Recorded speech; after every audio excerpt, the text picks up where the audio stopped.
Glad to see all the department heads that they can offer another successful year.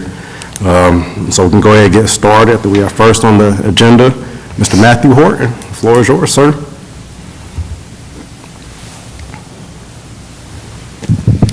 All right. Good afternoon, everybody. So looking at IT this year, the major project that we've been working on, and this is a multi-year project, has been a complete uplift and modernization of all desktop and laptop computer hardware in all town buildings. That has been completed as of a couple of months ago. So we're very happy about that.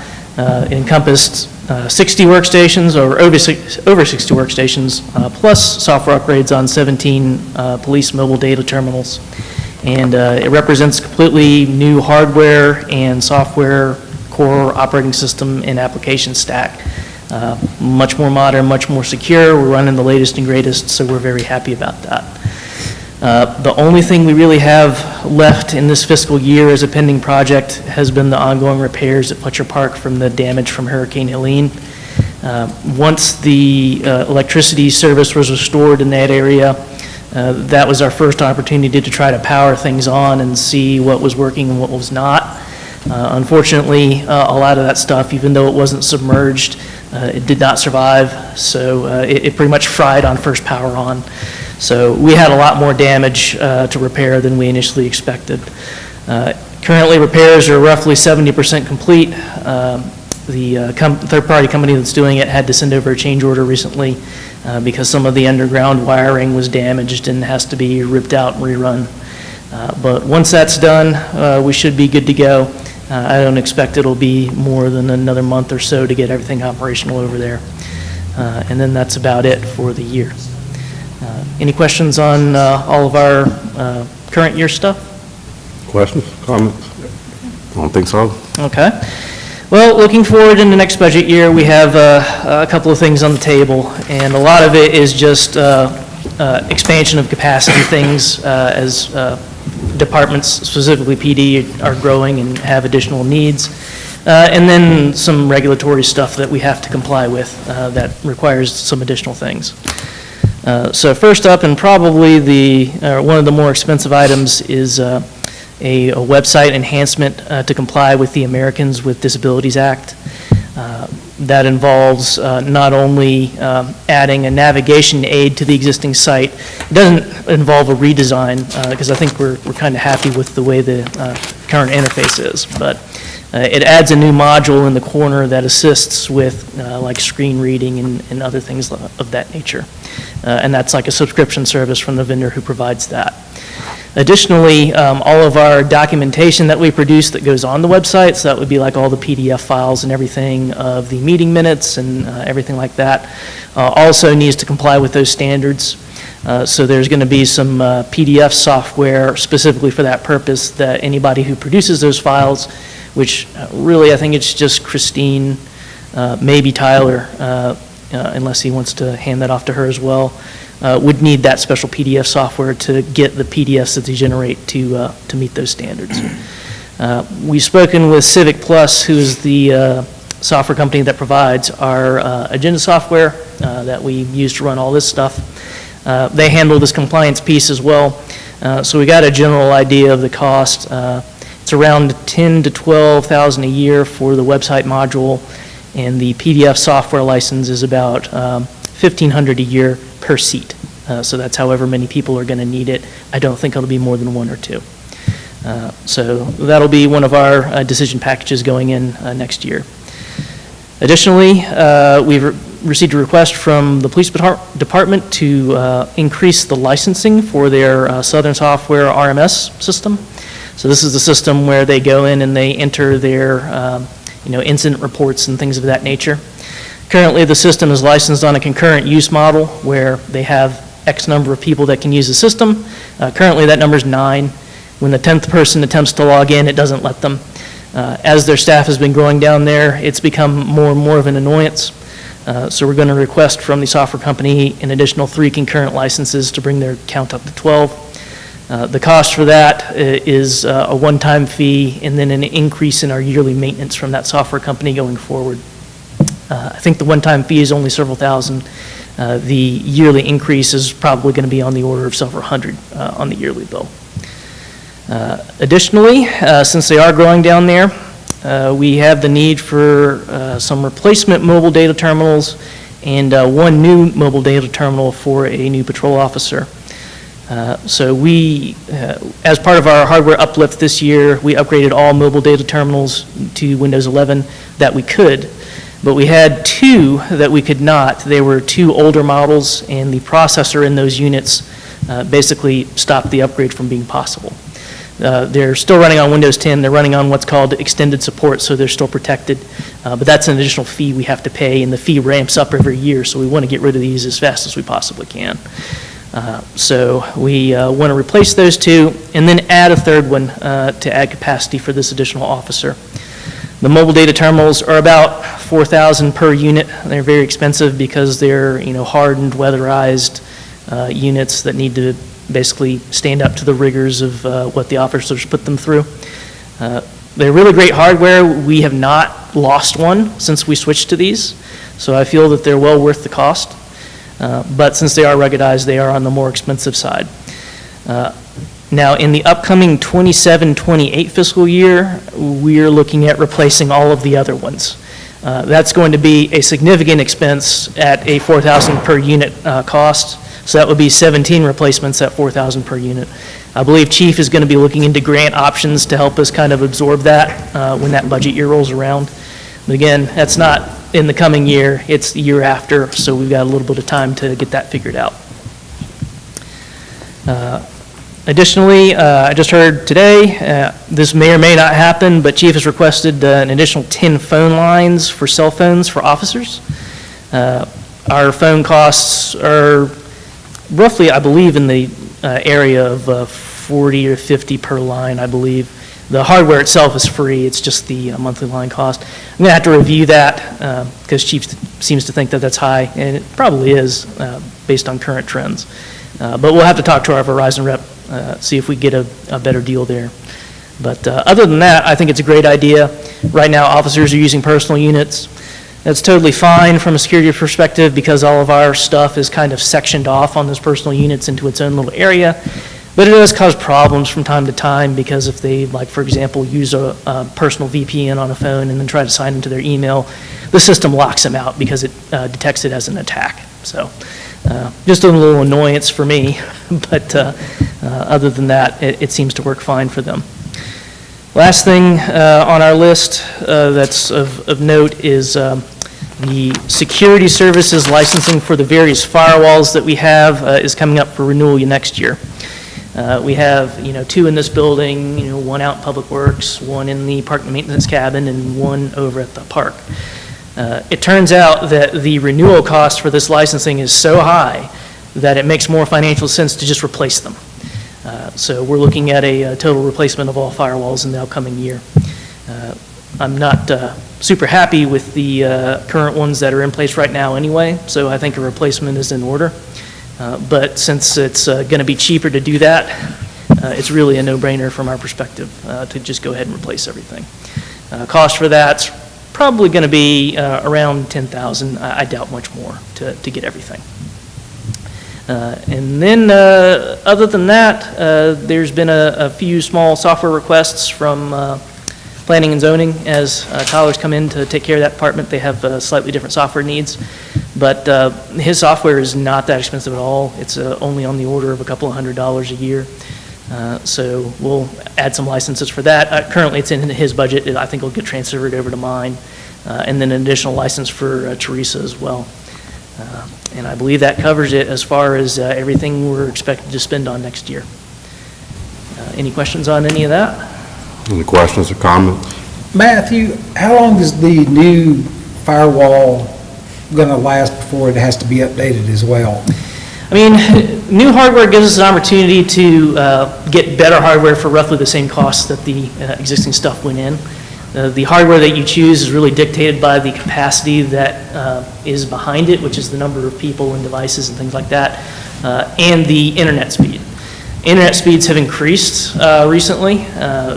We've done several upgrades of internet speeds in our various buildings, so we can definitely use the additional capacity. I'm hopeful that when the new ones go in, they'll be on a rolling licensing model where instead of like this huge annual cost, it's just going to be more of a monthly. So, and that maintains the warranty as well. So I'm hopeful they would just be in for as long as we can run them until we run into capacity issues, which would be like in the 7 to 8 year timeframe. Any other questions, comments, Matthew? All right, sir, thank you. We All right, appreciate thank it. you. Matthew. All right, I don't see Heather, so we will jump to. Well, Heather's actually covering because Susan's out, so I'm just going to cover those items. Okay, go for Okay. it. Thank you. Yep, so I've got administration, professional services, and town facilities. On administration budget, nothing really changing there. It's primarily personnel costs for the positions within administration. Professional services, this is covering our audit, engineering, legal, not many adjustments there. We went into contracted fire protection services with Fletcher Fire and Rescue. We have not been billed for that yet, so we're anticipating that, and then we're not really sure at this point if it's going to go up. I'm anticipating probably a slight adjustment on contractual with fire inspections. Yeah, Chief Reed said he's going to have to go up. I'm definitely Yeah. that he can remember. Yeah, so some initial discussions that that's probably going to be adjusted up. So that was, and really only one other thing under professional services, the town center line item, which is covering incidental contractual costs, our retail strategies contract per year. We'll be going, and it's covered in the current fiscal year, into year 3 with them. And, you know, we'll need to kind of assess, are we getting the value from that we're hoping for? So I'll probably be talking to you more as we submit the formal budget requests. Do we want to include that? Or we could hold back and not include it in the budget process. And if we think we're making, you know, some significant strides with identifying retailers, we could come back and add it as a budget amendment. And just the kind of the difficult thing in that is when we started it, it was in April, and the renewal again is in April. And so it doesn't time up as neatly within the fiscal year. If it was earlier in the fiscal year, it would be a little bit easier as far as the budget process and timing that up. So that's probably the biggest thing under professional services on the town center line item. And then under town facilities, which is kind of a catch-all departmental for us, which is utilities, wellness, newsletter, departmental supplies. Don't really foresee any major changes within that departmental. So I don't know if there's any questions. There wasn't anything in particular large that was included within any of those 3 areas. And just back to administration budget, which is, you know, just the 4 positions within that department: manager, assistant manager, 5, clerk, and then our accounting, tax collector positions. It's usually just cost of living and any merit adjustments, so. Okay. Questions for Mark? Now, is our copier service and all that red, that we pay fee, is that included in that, or is that in a different section? Our copier lease payments are under debt service. Debt service, okay, Yeah, that's what I was we thinking. had to start, which, it was a strange accounting reason for that, so it falls under our debt service payments within CIP. Okay. Any other questions for Mark? Sounds good. Thanks for covering that, Yep. Mark. No problem. All righty, then we'll move to Parks and Rec. Mr. Josh Queen, the floor is yours, sir. Good afternoon, how's everyone doing? Doing well. Good. So our main focus this year was to rebuild the park after the hurricane. Y'all saw the park, it was destroyed. So just want to give a shout out to our staff, to show up every day and work hard and dedication. Also, Public Works, we asked a lot of Public Works and Jabo's crew to help the park back like it's looking today. So good job with them. Yeah, and thank y'all, you and Jabo, Public Works, and Parks and Rec. I mean, it's an incredible service for the community, so we're glad to see it back full in action, so thank y'all. Yeah, especially that bridge, people are just. Yeah, people are asking about it, yeah. So then, all the projects are complete except the cameras at the park. And so I'm gonna kind of break down what projects were complete. So we installed mostly new fences at all the fields, multi-purpose courts, and our dog park, so they all got new fences. We added infill dirt to all the ball fields. Restore concession stands with new equipment, cabinets, and the roll-down door.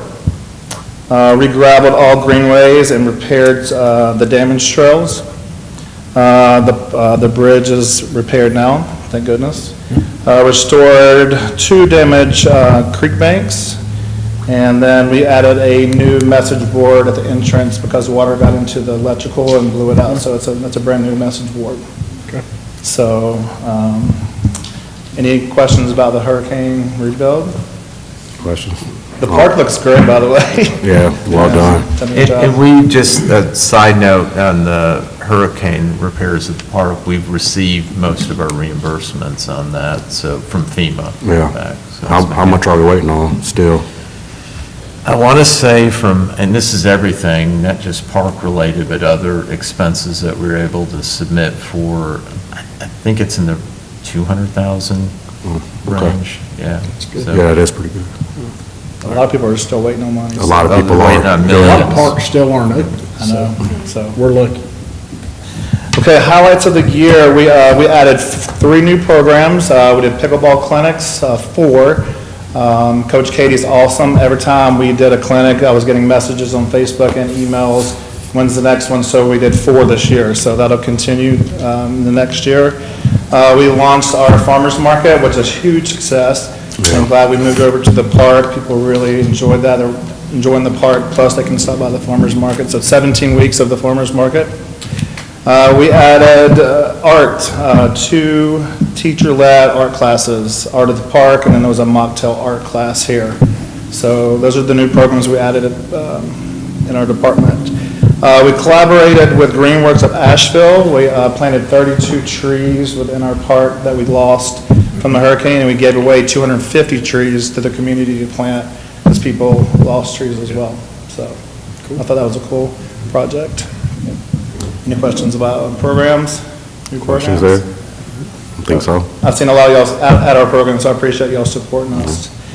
And the only really major big ask is we're gonna ask for a Polaris side-by-side, the one that got damaged this year. So that's our big ask, so. Any questions about Parks and Rec? What's your take on how the concession stands is going with Babbles? Do you have an opinion about it? I do. I would like to open it up to people to bid on it, RFP. I've worked on it with Mark here recently so we can interview more people to, and Roy is glad to interview as well, but I'd like to open up to the community. Okay, wonderful. Josh, I asked Josh to look at an RFP as an option, and he just put a draft together, and if it suits you all well, we would like to try and put that out, like, within this week. And Yeah. start advertising and have that come back in, and, if need be, we can do committee review and some representation from the board and staff to look at proposals and Yeah. try and move forward, because, time's of the essence right now with that. Yeah, I was wondering, that's what I was gonna suggest that we do, so I'm glad y'all are doing that. I think that's well done. Okay. Any other feedback? Oh, go ahead. When is the contract up? It's up. It's already up first? Yeah, it's annual, we've been doing it every year. I mean, so it's it's every not a year, multi, but it'll- it's, Timeframe. what, March It's to March August? till Or April, September. April through, yeah. Late March, April Yeah. until about September. Very wonderful. I'm glad we're doing the RFP. I think that's a good job, good idea. Open it up. So we'll need to have Good. something by March, I guess, to, Yeah, pretty much. Yeah, we're working on the deadlines. I just got a draft of this from Josh, so we'll be looking that over. Sounds good. Well, thanks for working on that, Josh, and thanks for another great year. All right. Thank you, sir. Thanks, Josh. All right, Chief Terry. Good afternoon, Mayor, Council. Good to see Afternoon. everybody. Just go over a little bit of the highlights, some of the stuff we accomplished in the last year. We have finally reached full staffing. It's been 5 years in the making. Probably longer than that, Congratulations. 5 years since I've been here. Congratulations. And we're fully staffed. We have one, he's in the FTO process, but he graduated just a few weeks ago, or I guess in December sometime. And then once he's out of FTO, he'll take his place on the street. And as long as we don't have anybody leaving soon, we'll hopefully be staffed for a while. We got a good, the culture's good. We got a good group of people. I don't see any impending, there's nobody that I'm thinking's looking to run out the door, but you never can tell. I could leave this conversation, go downstairs, the letter could be sitting at my desk, but we're happy to be, at the moment, we're happy to be fully staffed, and hopefully we'll stay that way for a while. As far as increasing community engagement, that's, one of our goals, to constantly increase that. Our community engagement activities or our community engagement opportunities events in 2022 were 24, and this year we had 77, so we more than tripled in the last 3 years the amount of community engagement events. And we'll continue to do as many of those as we can. We typically don't say no. Sometimes it's hard to staff them and get them covered, but that's important. It makes a big difference in the community supporting us and knowing we're here for them and for us to share information and stuff. So we'll continue to do as much of that as we can. Our social media presence, in 2021 when I started, was 1,200 followers, and we're up to 4,400 today. And then we've had our 4th annual No Shave November that we just concluded, and we have a good time with that, and we donated about $6,800 to Spokes of Hope. And if you're not familiar with them, they're still in Henderson County helping with hurricane recovery and, working on houses, working on roads, working on decks, those type of things. And so we had the opportunity to support them.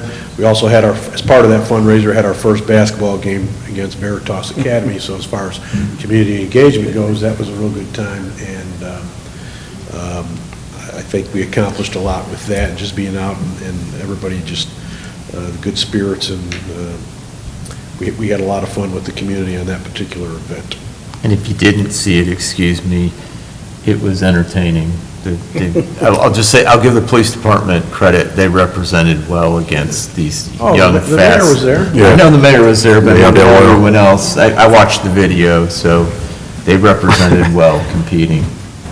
Some of our guys looked like they knew what they were doing. You Yeah. could tell some of them had played basketball before. Yeah. So that's as far as community engagement goes. This past year, we did obtain a side-by-side. You've probably heard me mention that previously. The last couple of years, we tried to get them. We tried to get a side-by-side through a grant. We were turned down, and that just helps us during some of these community engagement events. It helps us be more visible at the park. You can hit the trails rather than, just coming in a car and having to put it in one spot. So it helps with community engagement at the park, and as we talk about, the Greenway and stuff in the future, that'll also help. And we were able to obtain that through a donation, so that didn't cost us anything. And then we did that this last year. We also obtained an animal control pickup truck that was donated from the sheriff's office. That also came to us without any cost, other than we had to stripe it. But it came fully loaded, had a dog box, had a radio still included, lights and sirens. And so that was a good find this last year, and we're grateful for the relationships with both Asheville Police Department, that's where the side-by-side came from, and then the Henderson County Sheriff's Office for the animal control vehicle. We were in dire need of that because our present vehicle just wasn't really healthy. It was an expedition, so the dog cage was actually inside with the officer driving around with the urine and feces and all the germs and bacteria and all that stuff. And it just really wasn't appropriate. They did what they had to do for the time, but we're grateful to have the new truck. Our crime rates continue to trend downward. And so again, this year they were lower than the previous years, and it's the lowest it's been in 17, 18 years, so I'm grateful for that. Hopefully we can maintain that for some time in the future. We have installed the flock cameras. That was the big ask last year for the flock cameras. Those are all been installed. We have been using them, and we've already made several arrests, and we were able to close several criminal investigations based on information and evidence we obtained from the flock cameras. So I have no doubt, but that's going to continue to prove itself worth the investment. And then we continue to take advantage of prestigious training opportunities. We bring in some kind of prestigious schools, and then we get to, because we host these classes, we get to attend them for free. So just next month in February, we got 2 weeks course from the Southern Police Institute out of University, Louisville University. And then FBI LEDA is also has a week-long, we're going to begin a 3-week series with a week of that here in February coming up. So we wouldn't be able to attend it, we wouldn't have the finances necessarily to attend this training if we didn't bring it in and host it. But we're bringing it in and hosting it, which helps with, further helps with us networking and partnering with other agencies because they come and attend these courses. Places like Hendersonville, Henderson County, they likely wouldn't send their people far away to attend that course either due to the cost, but because it's being hosted in their backyard, they attend it, we get to build, continue to build positive relationships with them, and then, we get to go to school for free. So it has been a benefit, and we'll continue to look for those opportunities.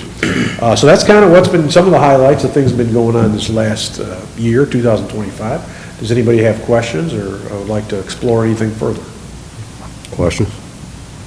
No, just, I appreciate all the That's things the y'all. first one, okay, good. Yeah, I was gonna say, I appreciate particularly the community engagement. I know you and I have got to do a lot of Boy Scouts that have come by Town Hall, so we appreciate your time there. Well, if someone would delete my email out of the mayor's contacts, half of the community engagement events would go away. No, I'm kidding. No, we enjoy doing it. We're in demand, chief. The opposite would be a lot worse, so it could be a lot worse. I'll take what we have and be grateful for it. So thank you. Thanks, chief. Coming up here, the primary thing is just everything costs more, so some of the increases we're asking for are going to be just minor increases to keep up. Vehicle costs have gone up, that'll be, our vehicles will be handled mostly through the CIP, but then, just tires are up, brakes are up, and anything we need to tinker with or fix is just costing a little bit more, so, there might be some small requests and some line items just to basically keep up, not that we're asking for any additional equipment, but just to manage that.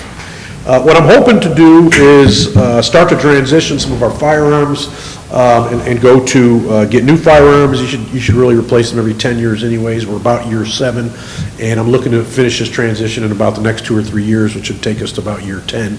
And we want to include the red dot laser optics. So if you've seen those, if you're familiar with those, and we're hoping that will improve our marksmanship and make us better shooters.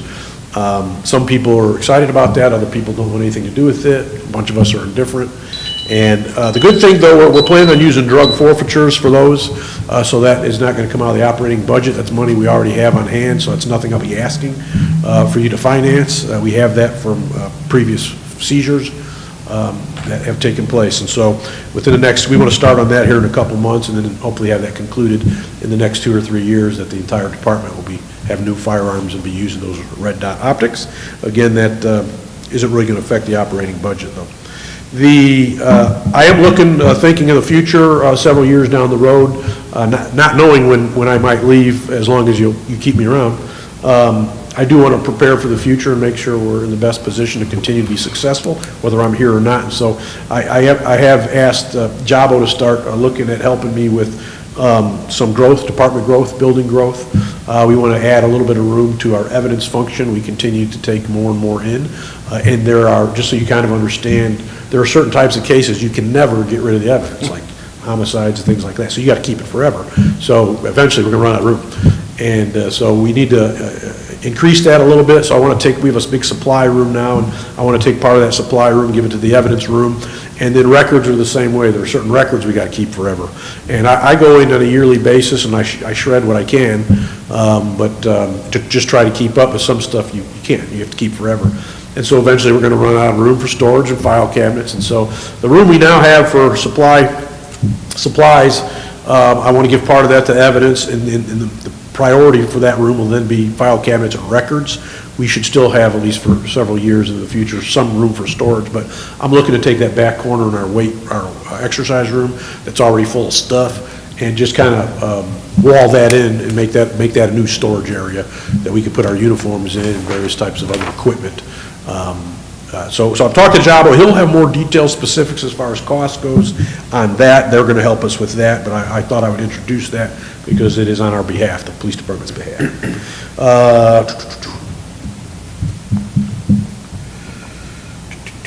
Other than those small increase in line items that I referred to, we are interested in their talk around radios. I know the sheriff's office uses them, a lot of places use them. I don't know if anybody remembers the old Nextel phones. They were cell phones, but you could like beep, beep, talk to each other. So very similar to that. And I'm interested in getting some of those. Sometimes we have, our radios don't work. They don't work at Ingalls. They don't inside Ingalls, which, a lot of things can happen inside Ingalls.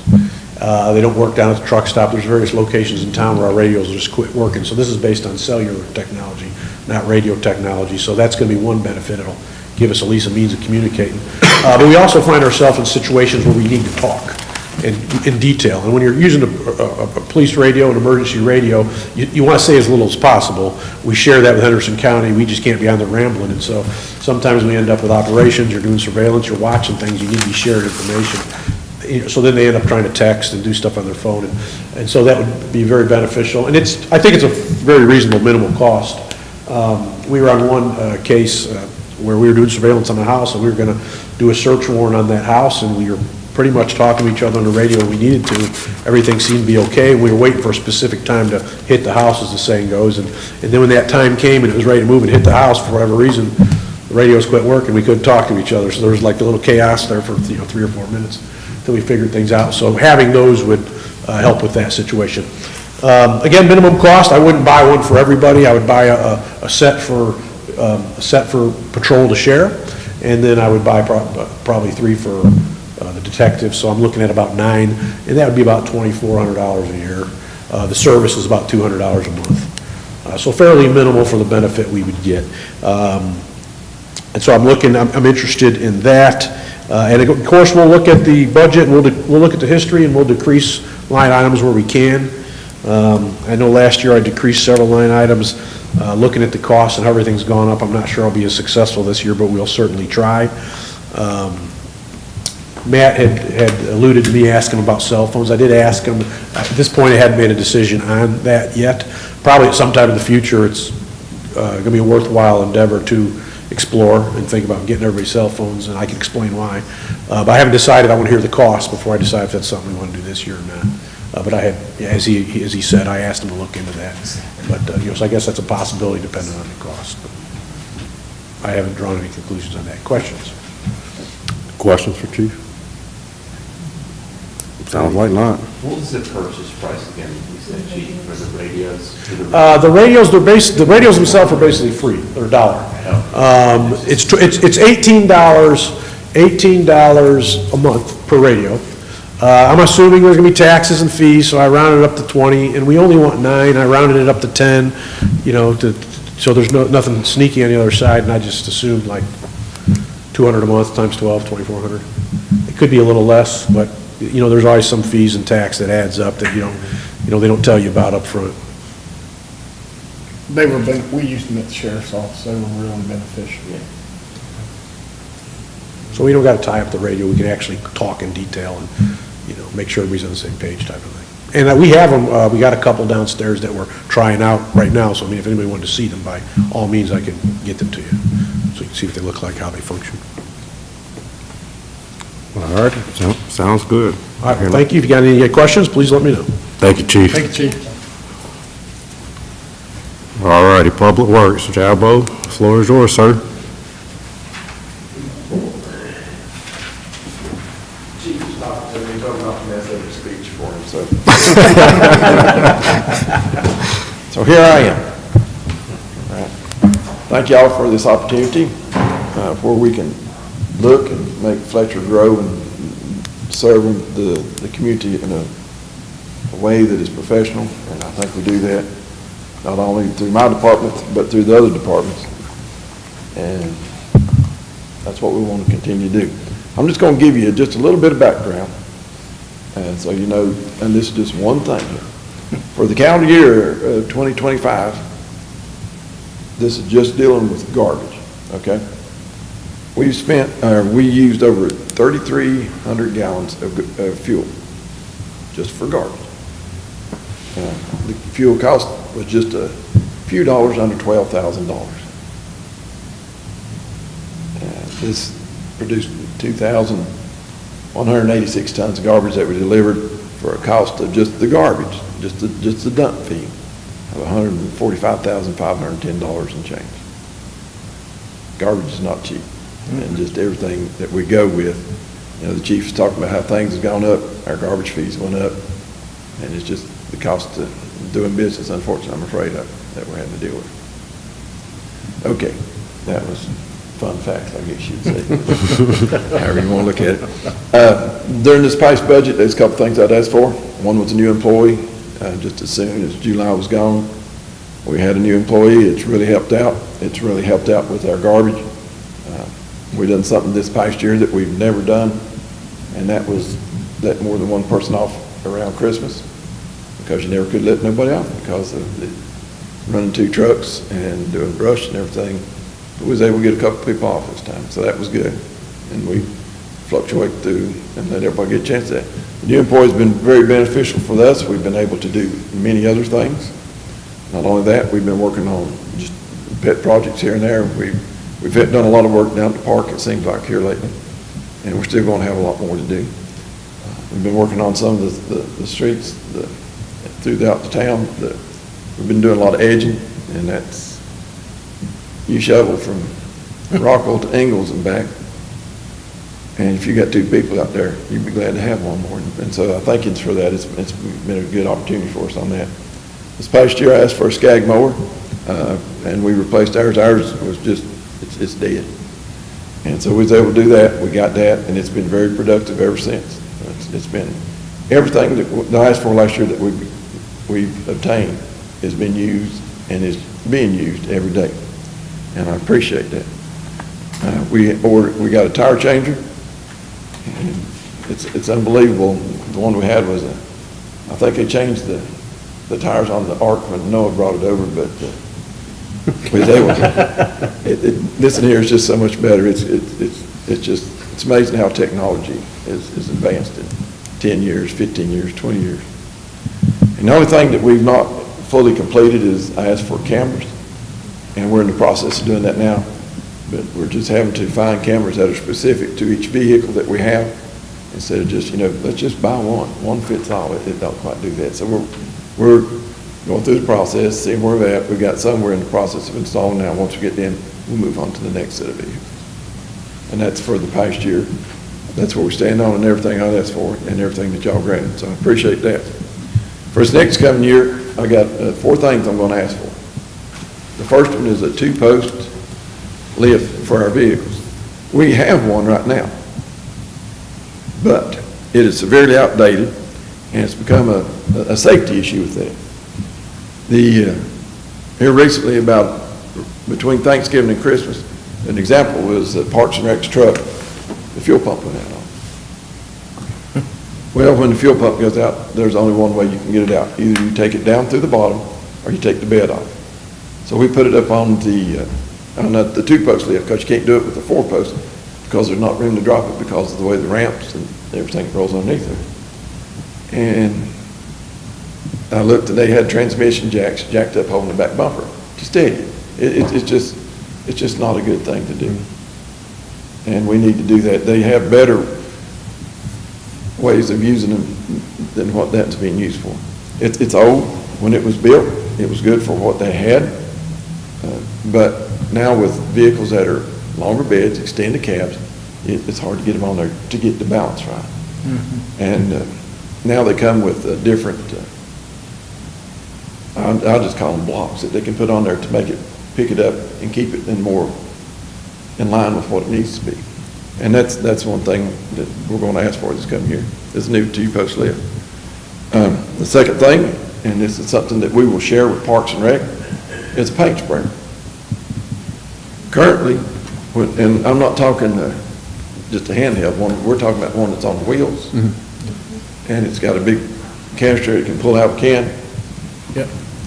Currently, when we mark streets, mark crosswalks, mark anything, mark parking lots, we've got a field sprayer on two wheels that you roll behind. And that's what they're marking the parking lot with down at the park. That's what we're marking with here. That's what we're marking crosswalks through neighborhoods. And there's better ways to do it. And this here would do it. And that way we can share it with Parks and Rec, so they can use it for what they need to when they do, and we can use it for us and go through some of these neighborhoods and get crosswalks and spell stop correctly, different places where we need to. And that would be a very handy item. The third thing I'm asking for is a couple more hose rails.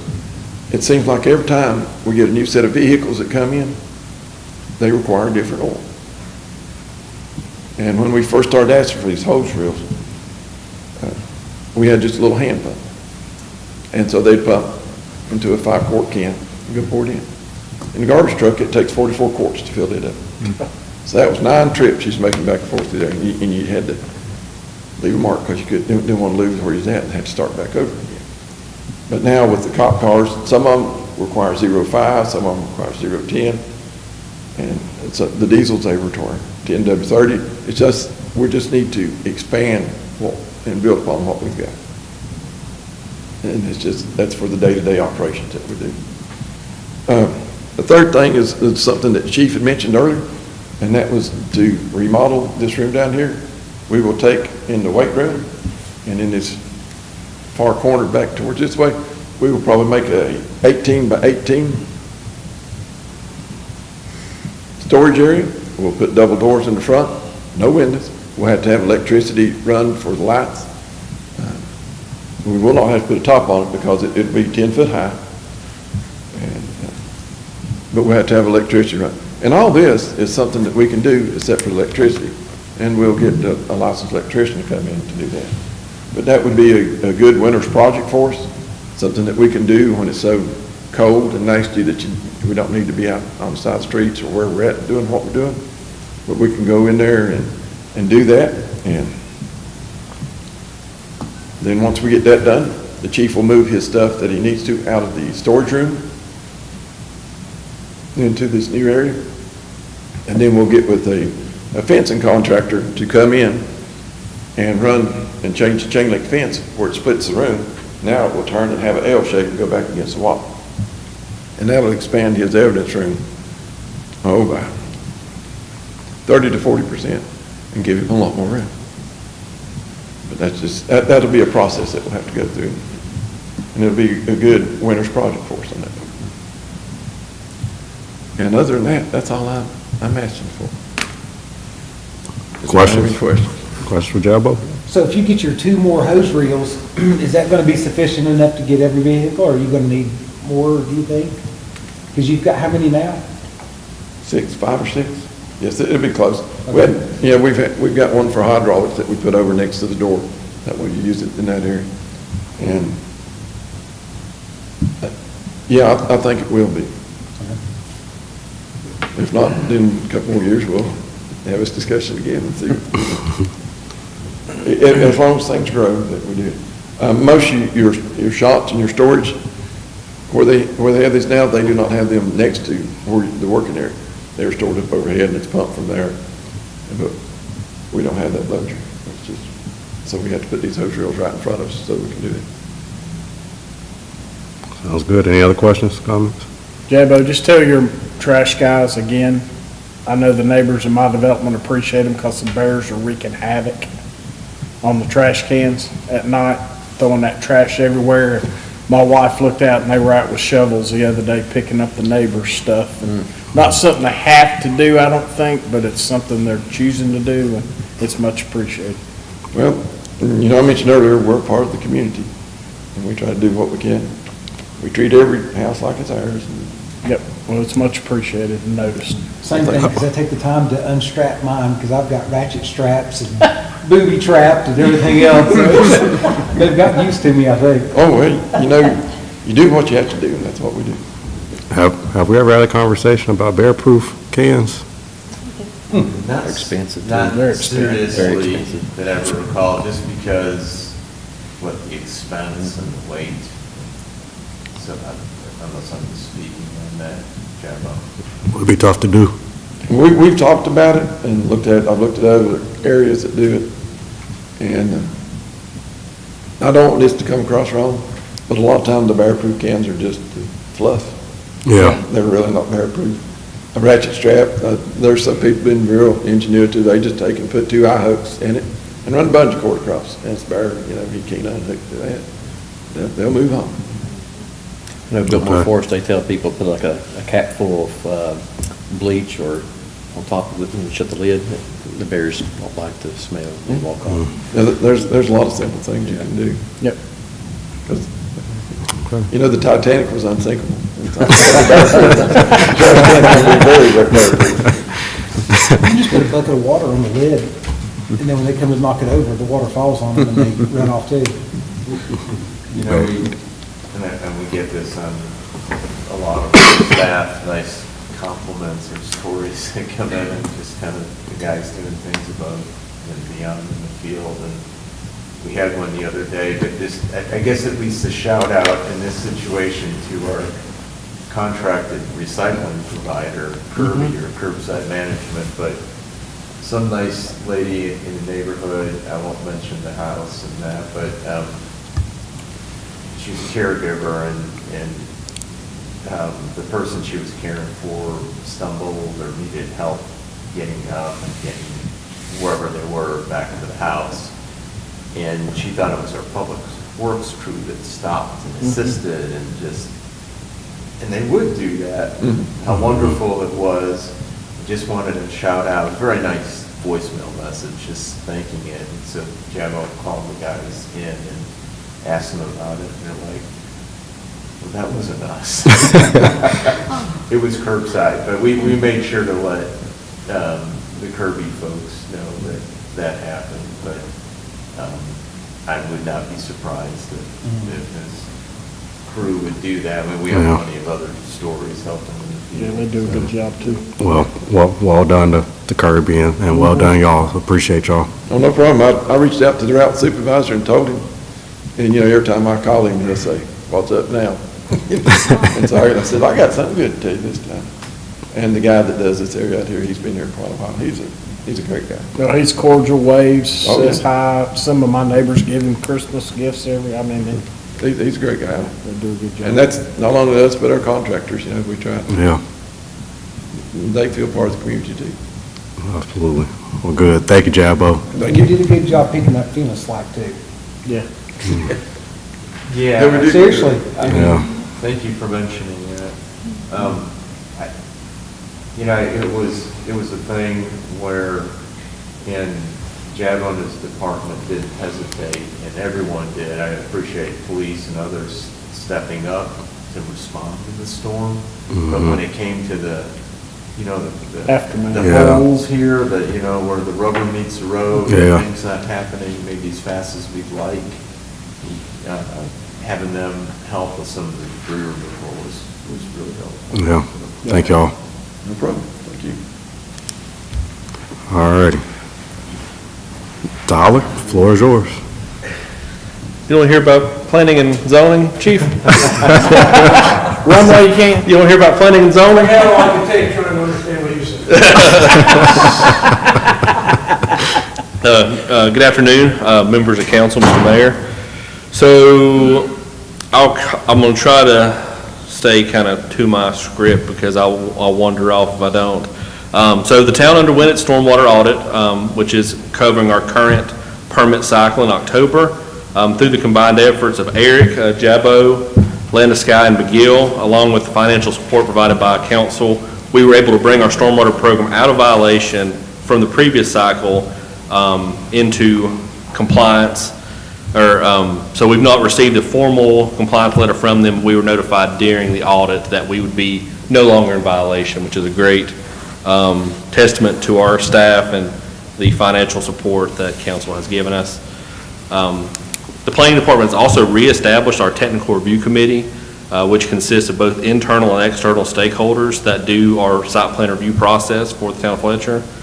So this collaborative approach allows potential issues to be identified early, saving money for applicants, improves communication. It also creates a clear and more efficient review process for both applicants and the town while ensuing high-quality development outcomes for us. The TRC includes representatives from, of course, Planning, Public Works, Fletcher Fire Department, NCDOT, Hendersonville Water, Henderson County Site Development, and the MSD for any sewer projects. We also implemented, as Matthew mentioned earlier, we implemented a software called Bluebeam. This is a site plan review software that's used really globally by both engineering firms and local governments. Basically, the software allows you to do markups on site plans. You directly mark up the site plan. You can create comments, and it's very pointed, so if there's something wrong with this particular part of the site plan, you can directly comment what needs to be fixed. Because most planning departments use Word documents, and they'll just compile a list of comments and send those off, and that could usually create confusion because the developer doesn't know what this comment exactly ties to. So with Bluebeam, you're actually able to show on the plans what is being changed or what needs to be changed to come into compliance. And as Matthew mentioned, it's a fairly low cost for that software. So just continually to build up that process. And also, recently, the planning department's also started utilizing Christine Civic Plus software for all planning board agendas and meeting packets to enhance transparency and public accessibility. Citizens can now review planning board agenda materials in advance of all the meetings. This system also allows town council members to view items that are scheduled for planning board consideration that would not come to council for review, such as administrative reviews done by the planning board. As a result, all the planning board meetings and materials are now accessible for the public to view easily. Moving on to budget, the planning department's normal operating budget for the upcoming year is expected to remain almost identical to last year's approved budget, minus, of course, mine and Eric's overlap, the money that went to that. Other than that, most all the other line items will remain identical to what it was last year. There is one potential budget-related change that I'm on the fence of considering. I'm not 100% sure yet. I've briefly discussed it with Mark and Heather both, but plan to look into it a little bit further. As y'all are aware, Teresa has been with the town for around 11 years and has provided exceptional service during her time. She's planning to retire likely sometime in September or October, and her departure will create a gap of institutional knowledge and capacity within the department. So we've been fortunate to have a highly skilled part-time planner for many years. However, based on discussions with Linda Sky, who places part-time planners in smaller municipalities, recruiting and retaining part-time planners can be challenging due to it being such a specialized role and not many people having that experience, and then also looking for part-time employment. For that reason, I'm researching possibilities of converting a part-time planner role into either a full-time planner role or a planning tech position. This adjustment would better align with the department's increasing workload and help maintain a higher level of service to public and the development community. As I mentioned, I will continue to discuss this with Mark and Heather to figure out what that looks like, and hopefully it'd be up for council's consideration in the future. I think the addition of a full-time member converted from Teresa's position probably makes a lot of sense. Because I mean, if Tyler's ever out, or that's something I'm always worried about with Eric. If Eric was ever out, I mean, like what happens in that department, I think that creates a pretty big hole. So having somebody else full-time that has some of that technical expertise and is here on a full-time basis is probably a good idea. They also assist with the planning board meetings, Mhm. some of the prep for that. And, as we take on more duties or Yeah. enforcement issues, and it's up and down with code enforcement. Yeah, kind of complaint-driven, Their yeah. department is basically implementing our junk vehicle ordinance and solid waste ordinance, which are basically condition looks of property that might get to the point where someone complains about it or we have to address it.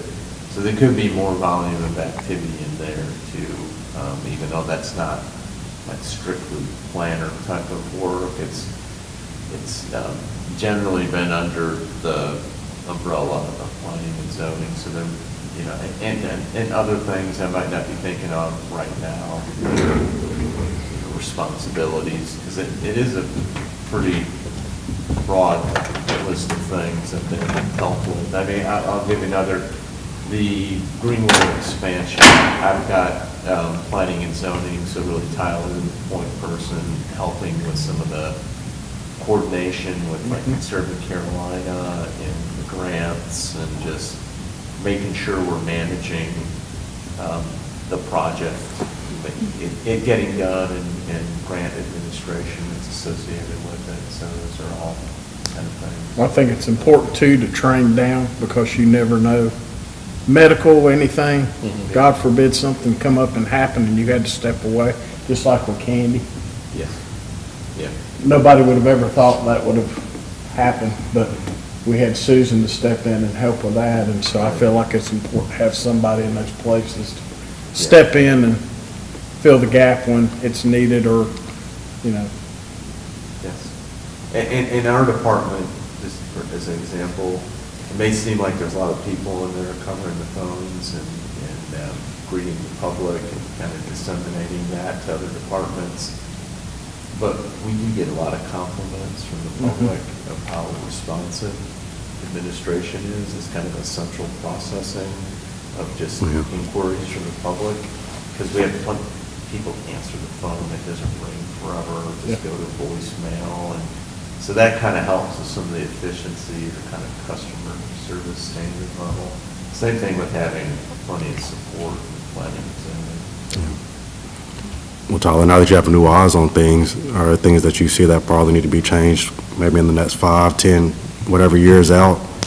Now that From it's like a gone? budget standpoint, or? Just, sure, from a budget standpoint, or just in general? So I think we're in a great spot. I think we, through administration and council support, I think the planning department is in a good position. I think just furthering kind of what the work we're already doing, I mentioned it with the stormwater. I think historically, we've not been as proactive with stormwater as we could have been. So I think moving forward, we are in compliance, or we're getting closer to being fully in compliance with that permit, but just continually changing and helping that program grow. Same way with floodplain, making sure that we're staying up on all those regulations. So I think we're in a great spot, and then if we want to start doing more proactive enforcement or that kind of thing, I think we're posed to do that, and I think that's kind of the way that we're looking forward. And if we ever get into that long-range planning, that's another subset of planning where like future land use, I know we're basically doing it with the heart of Fletcher, but the town as a whole, if we want to get into more future land use designations, that kind of thing, that's also something we could definitely look into in the next 5 to 10 years. Sounds good. Any other questions? Go ahead. Real quick, listening to the chief while ago, just get me thinking, is there like any type of ordinance about any type of thing that goes on top of the building? I know Buncombe County has it where it has, it boosts the radio signal that goes into the building itself, and so many square foot of a building, like steel cases in these areas like that. I know that Buncombe County, it's an ordinance, after you hit so many square foot, you got to have this booster in there to send the signal inside the building, because to me, it's a safety thing. If they're having an issue or, you know, something's going on inside of, I hate to say, Ingalls, they can't get out and call, hey, you know, we've got an active shooter, or, you know, shots being fired and they can't get out, they have to pull a cell phone up and call. That's not really good practice. Yeah, I see what you're saying. But it sounds like he had a problem with there, and also the truck stop. But I didn't know if in the future, if we could start even talking to Chief Griffin up here, that device that is attached on that top of the building, it pushes it. Communication. It pushes the signal down. Well, no, it's for your radio. I know it gets bad inside. I see. Yeah, and they got that devices out. I know Buncombe County makes it an ordinance, 'cause I know that in the fire service and police department, because that is a safety issues in some of these large buildings. And Okay. I just hate that, I didn't know that was happening already here. It might be something we might want to think about in the future as well, put in there. Yeah, that sounds good. Absolutely. Any other questions, comments?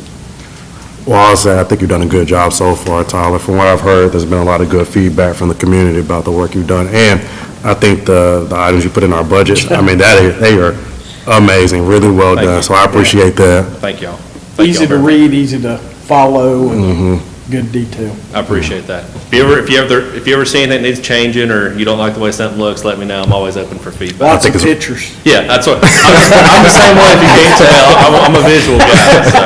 Yeah, your agenda items are very well done. Thank you. I appreciate it. Yeah, Tyler's hit the ground running and looking for process improvements, and so it's Yeah.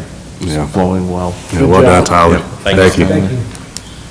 All right, and then back to you, Mark, for everything else. Yeah, and I know we're getting crunched on time here, so I'll try and move through this efficiently here.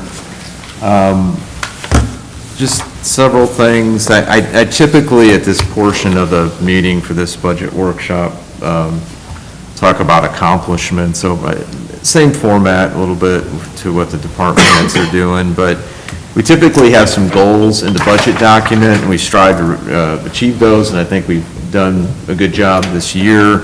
One of them, and I know it's a recurring one, is trying to maintain our existing service levels with just minor modifications to projected revenues, and then, of course, expense requests. And thankfully, we were able to do that this year, and when I mention that, I'm talking trying to keep our tax rate, if we can, at the same rate without, any increase or only a moderate increase. And we were able to do that this year, and especially in light of the impacts from Helene. We were fortunate.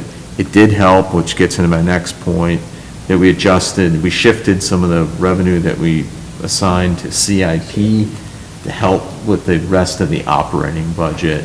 But we have a lot of resources within CIP for size of organization we are. So we were able to keep our rate at 28 cents, so kind of hitting that goal of maintaining our service level with only some minor modifications in the revenue projections and the expenses that come in.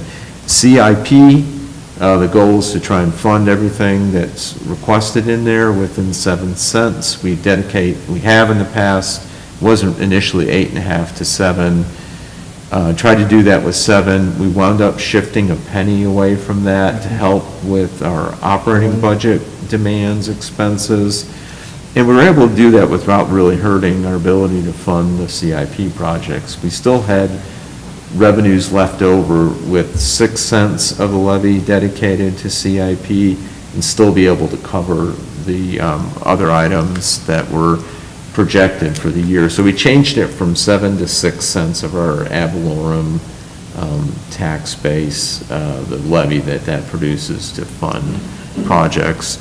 The third goal on the town center project, we were able to complete the analysis that McGill Associates worked on and presented to you on kind of projected number of residential, commercial units that could be displayed on the property, and kind of realistically where can they go and how many, and what might be the cost for fill, which would be the biggest thing, and then some permitting issues. Got that complete, and then we updated our marketing materials with Summit Marketing to make that marketing document that I'd like to get pushed out more to other places besides like our website.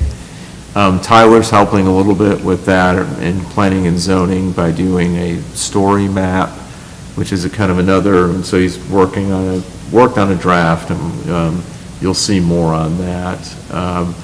But that was another thing under Town Center Heart of Fletcher activities that we were able to complete. And I think it's a better concise document that tells what we're trying to do with our downtown area, the property we own for mixed-use development.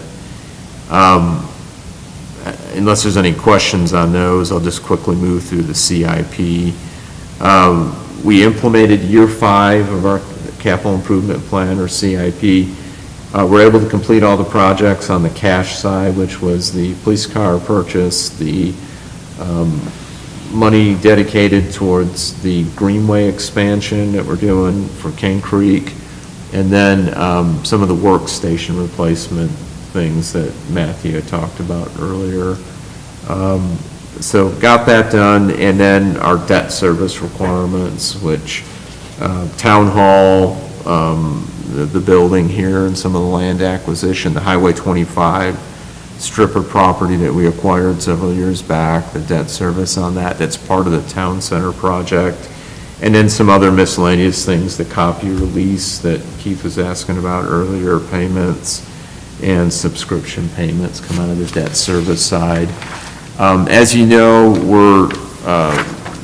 it's on the agenda to hopefully adopt the new 5-year CIP plan, so with this budget we'll be working on, we'll be entering year 1 of those, and then I'll be presenting those projects to try and fund in year 1 within the CIP. And unless there's any questions on CIP, I'm just going to quickly run through revenue, just the big ones. Sure. I only touch on the big ones here. First comment related to that, our unassigned fund balance, and I mentioned this a little bit in relation to the audit, went up again this past year, and now we're like over 10% above the range that we try and keep it between 45 and 65% of unassigned fund balance as a percentage of our general fund expenditures. So I'll be talking to you, I'm going to put it on the agenda for the February meeting. Per our fund balance policy, I'm supposed to talk to you if it goes above that range, potential things to apply that revenue to, and, conversely, if it went below 45, steps to take to increase it. But we're in a good problem, we're above that range, and gave you a little heads up, it may be the sewer project as one potential item to try and fund or address, and I'll talk to you more in depth about that in February. Our growth in ad valorem, our largest source of property taxes, our property tax base, or ad valorem revenues. I don't have a lot of information as far as projections. I'm anticipating, just because we haven't had a lot of negative things as far as an industry leaving or businesses leaving, but we don't have a lot of new projects that I know of on the horizon right now either. So I'm not anticipating, at least at this point, a lot of growth on the industrial, commercial, which is, the largest portion or most impactful part. It's not the largest portion, but really, we have a healthy mix of industrial versus residential. But I'll be getting that from the tax assessor's office. Our residential's growing still decently. You got Heritage Park that's about built out on Underwood Road. We've got the Meadowview, which is the project just north of Town Hall here, the 299 units. Maybe some of those might be the point where they're site improvements, construction's done, and they can start taxing on that. I mean, they're getting taxed now, but improvements, the residential's not all built on there. We've got the small multifamily apartments over on that little mixed-use area next to Baldwin Circle, so the Carsweiss-Good development. So that's a little bit more on the residential, so it's kind of fairly healthy. Tyler's got one that may be happening out in Hooper's Creek. It's considered major, but it's not that many units. And I may be talking to you about a voluntary annexation for the rest of the units, because some are actually in the town limits. So it's a little bit of a conundrum of you just provide service to one little pocket and not the rest of the development. Yeah. So that's our next largest source is sales tax. Good news on that. Last year we kept going. We weren't hitting our projections monthly. We had to lower our base. This year so far we're on target. We're hitting budget for the first 3 months, so that's good. So hopefully we'll hit or go above. Years past we used to always come above our projections, and the last 2 years, that wasn't the case. And so that's a hit, as our, back then, towards our second largest source of revenue. Third largest source is utility sales tax. We've only had one deposit, and it's above budget, so, or on target, so it's a little bit above. So that's good on our major sources. So that's just a few comments on revenues to this point, but, right now, I feel pretty good about it. Let's see, and then other projects kind of coming forward into this year, we'll be continuing work, obviously, on the town center project and dialogue and negotiations, hopefully with a prospective developer partner or partners for town center. I'm still engaging. They want to try and meet probably later this month with Martin Lewis and his team.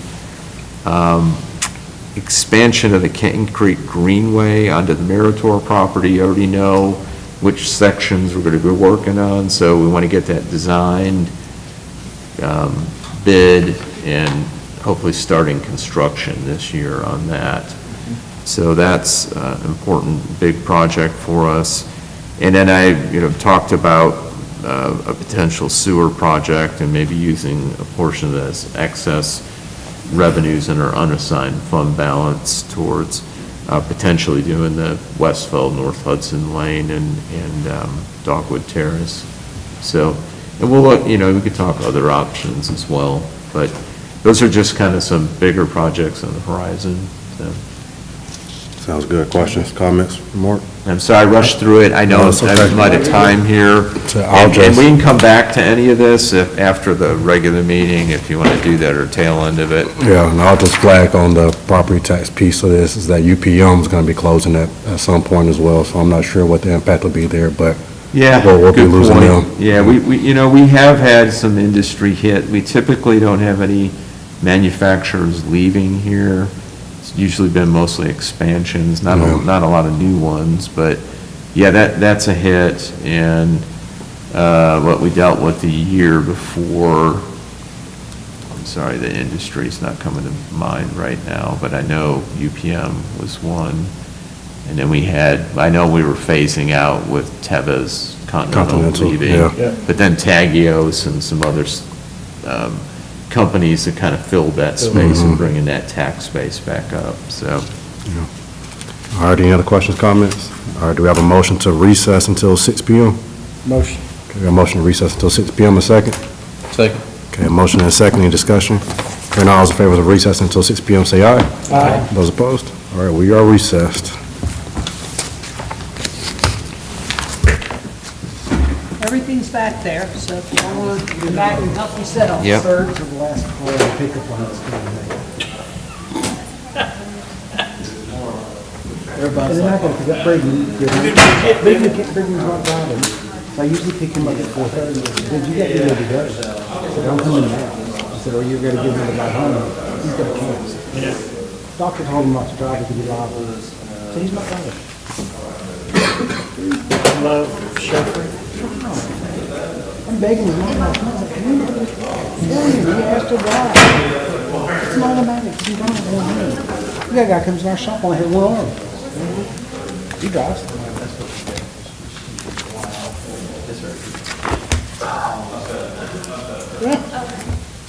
Hard to be two places at once, right? Just less Yeah. 10. Yeah. Oh. One day you'll be an empty nester and it'll be I real won't be different. complaining about the school life. Yeah. Oops. Well, they got all these stinking little kindergarten kids in front of me, and everyone's moms have to get out of the car. Moving up the side of their van, broke them up. Yeah, we did. Yeah, we did. That was literally, so it was the last person I'll pick up. We were debating if everybody up here was gonna send you a message. Well, you know, it's 12-block drive. Oh, I know.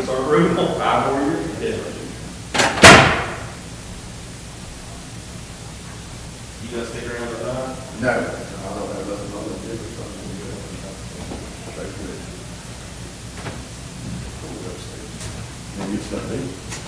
I don't know, we have to. Yeah.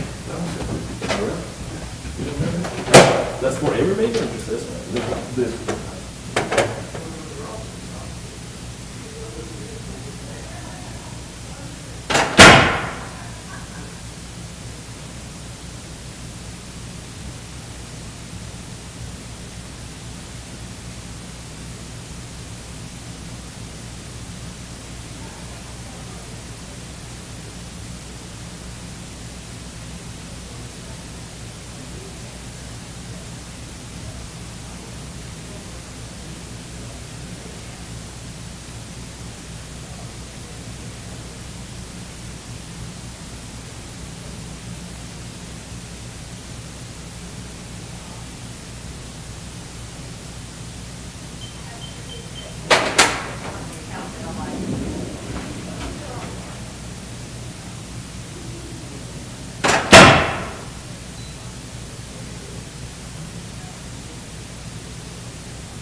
I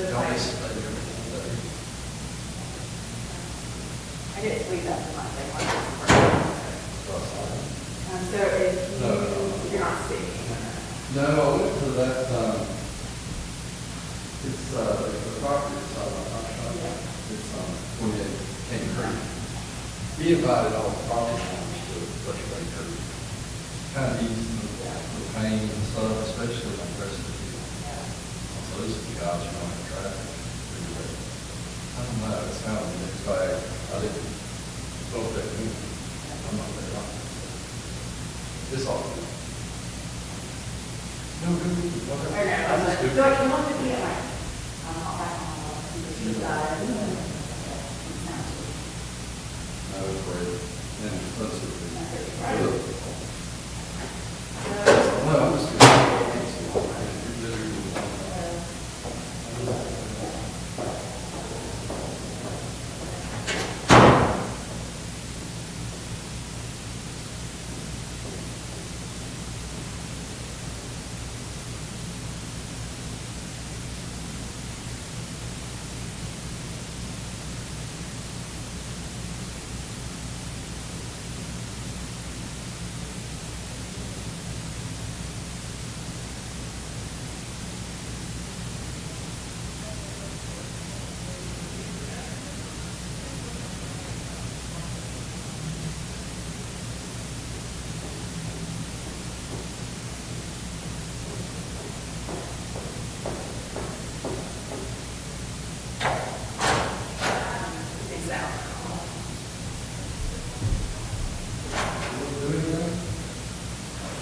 You have the, is it an Allen key for the dog? Yeah, things up here. Okay. Usually,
then, do you have the letter?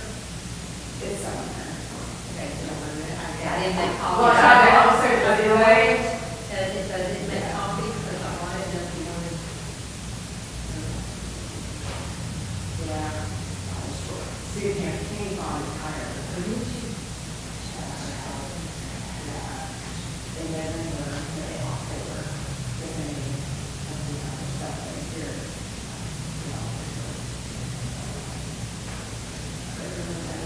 And so, she offered her time to the fact that Susan mom was like, right, it's like the last 2 weeks, she's like, you got it, and I didn't want to go from there's more of it.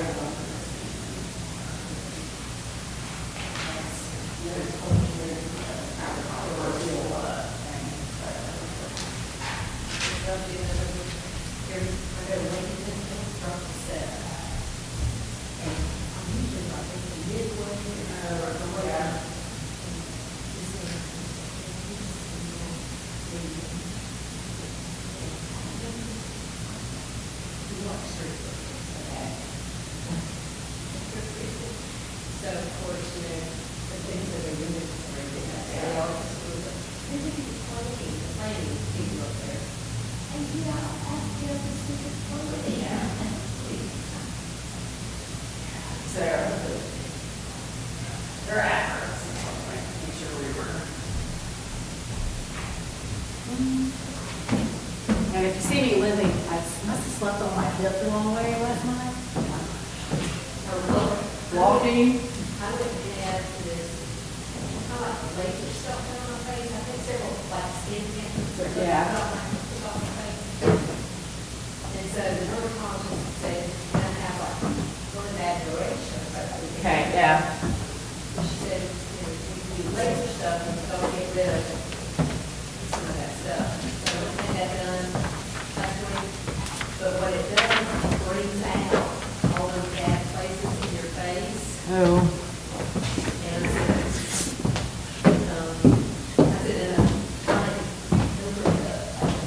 yeah.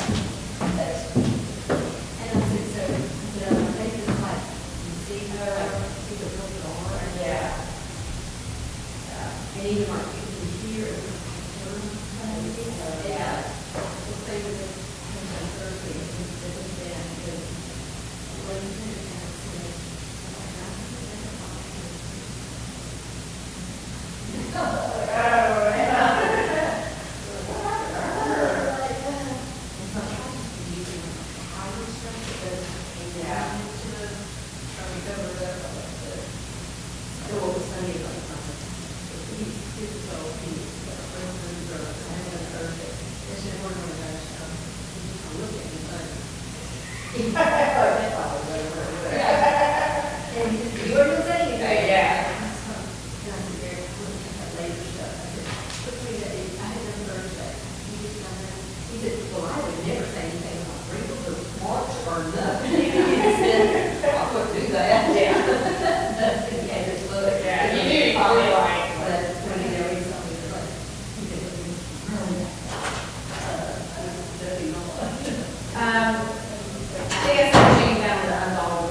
Okay, I need to check it then.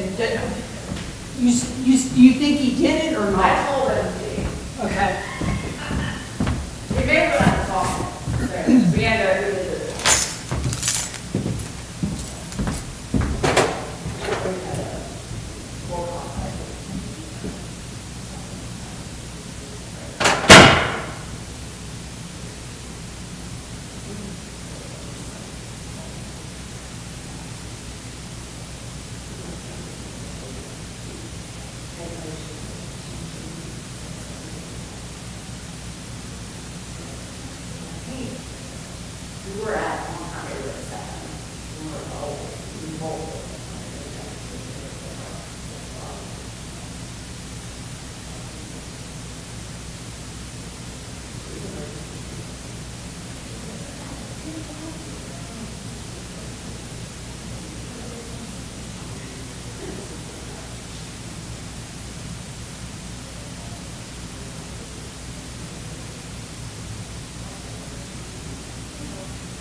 this kind of stuff. He played a piano, Josh Parker, and I think I can see that, but he's not saying that they don't do it. You know, and just,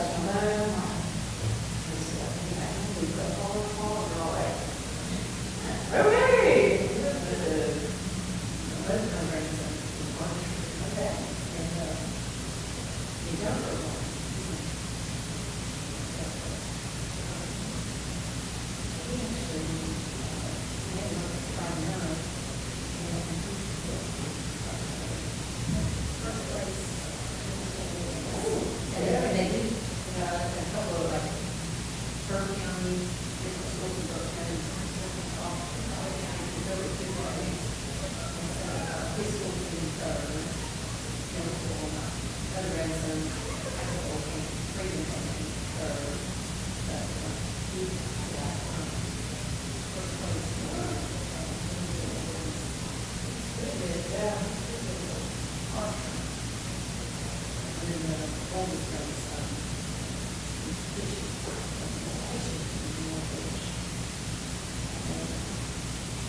Yeah, that's right. Oh, so was it, no, she told me somebody, said. That's a big house. So you was telling me, so we're gonna transfer? Yeah, she said, okay, yeah, she said somebody needs one. Yeah, she pushed it out of the garage. I said, Our president. When they first came out. And, I gave her one, I told her about it. It's one of the stipulations. Yeah. But no, even at 70 years. No, I couldn't wait to see. She told me, I didn't know who it was. Well, I don't know. I said if you see that. No, good to see you.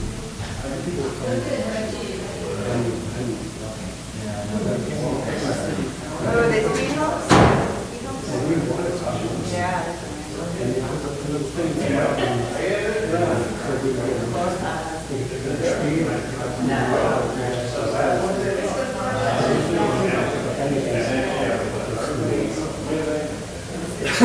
First time we got it back, all there. There's no need for it.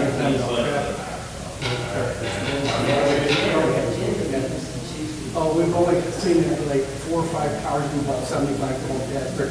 Most of them are doing 40. That's 20 miles an hour. And you're okay with people racing out There's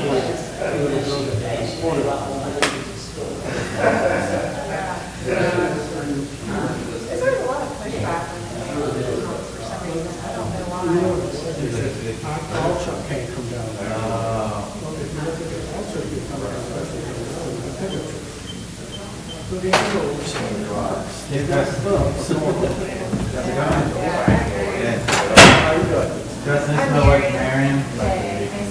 I didn't make my way out to the business.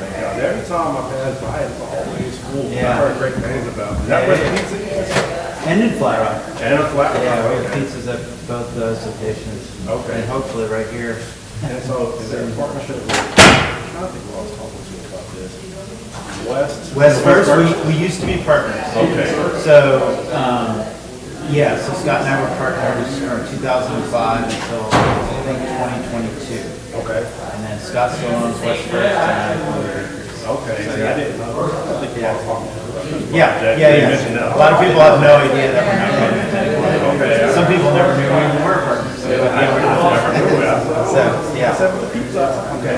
Yeah, so I used to be owner of that as well. I didn't remember way out of Flat Rock. Yeah, Flat Rock's great, it's the original location. Pisgah's awesome, especially if you like to go to the forest, you can stop by. I was out there, Yeah, before and after, it's a great stop. Sometimes you have to wait a minute for a parking spot. Yeah, I figured that. I was looking over there. I was sitting outside, calling. Yeah. Well, hopefully, it'll be, I mean, essentially the same thing right here. That's my plan. So, we'll see how it goes. That's why I like one of the fucking big boys in my car. We had a truck run over basketball. Like, it just, Yeah, really. they were down the street, a basketball goal. They were singing, well, I was pulling up, and I was like, why is my basketball goal? And the guy was unloading all these pallets, you know. Yeah, so I understand. Yeah, I'm attending my first city council. There you are, man. Are you familiar with my plans for this project? They showed me a blueprint of it, I looked at that home. Yeah. And I seen about the, instead of anybody just flying down first. It'll be closed, it'll be gated. So, They'll have to come down. Because if they come down first, they're gonna make a left up and that's gonna be, so much chance to go this way.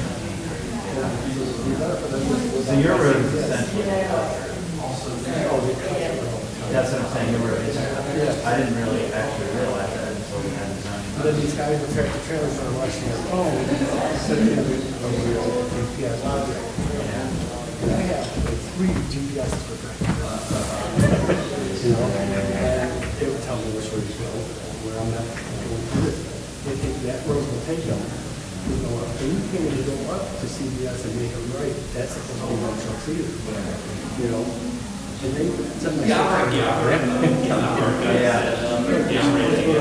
Just making sure You come back around. They don't wanna waste their time.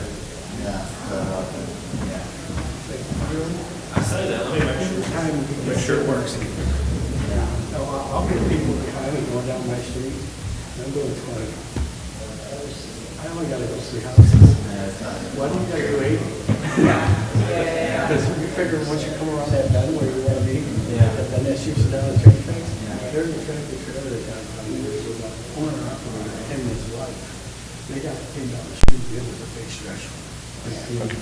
Comes down, it goes towards the train tracks. Now we got pretty much everybody following. They had fire departments, paramedics, Duke Energy out there. Everybody, police were out trying to get this guy out. So they had to sit there, the power was all fixed. Get him out of there. It's like, you can't see and you know where you're going. It's crazy. It's incredible.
Somebody didn't get the number right.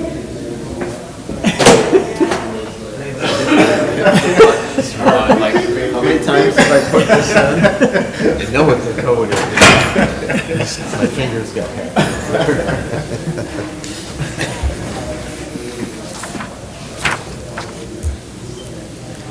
It's got an audit, criminals here, residents.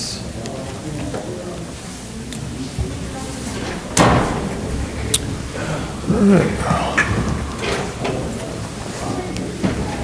need to mark this up a little bit.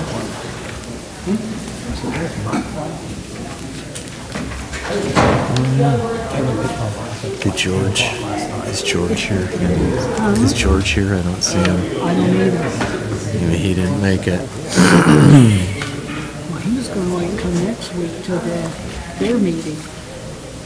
Yeah. Their meeting's next week. Tyler also said he was gonna come here to see what happened on the vote.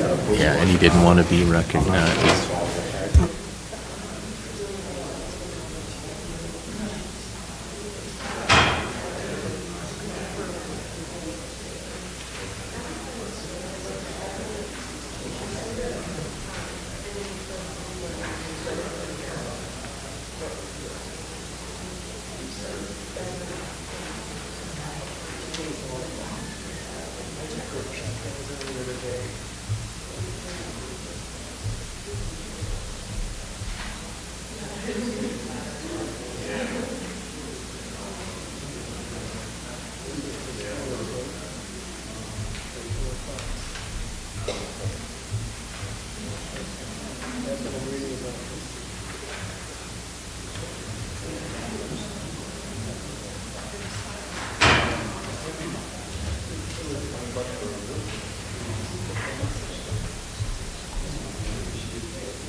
Madam Clerk, are we clear? Yes. All righty. We'll call this meeting back to order. Good evening, everybody. Glad to see everybody. If we could begin the evening with a moment of silence, we can pray, meditate, or just enjoy a moment of silence to yourself.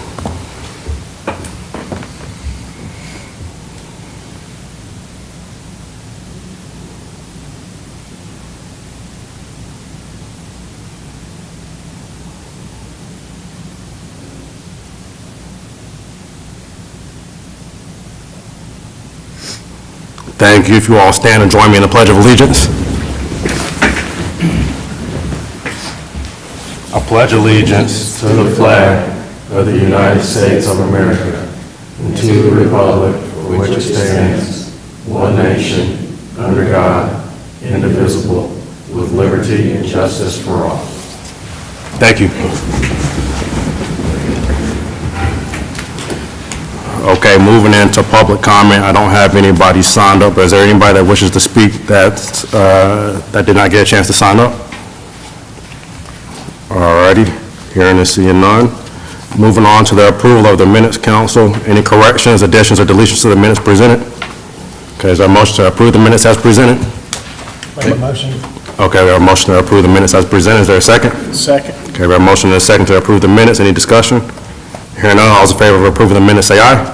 Aye. Those opposed? All right, motion carries and the minutes are approved. Moving on to updates from council, if there are any. Any updates? All righty, hearing none. Moving on to the consent agenda. Any questions, comments, concerns related to any item there? Okay, is there a motion to approve the consent agenda as presented? Motion. Okay, we have a motion to approve the consent agenda as presented. Is there a second? Okay, we have a motion and a second to approve the consent agenda. Is there any discussion? Hearing none, all those in favor of approving the consent agenda, say aye. Aye. Those opposed? Okay, the motion carries and the consent agenda is approved. Moving in to our first discussion item, item number 7, the presentation of the year-end audit report for fiscal year 24-25. Ms. Carol Avery, the floor is yours, and thank you for being here this evening.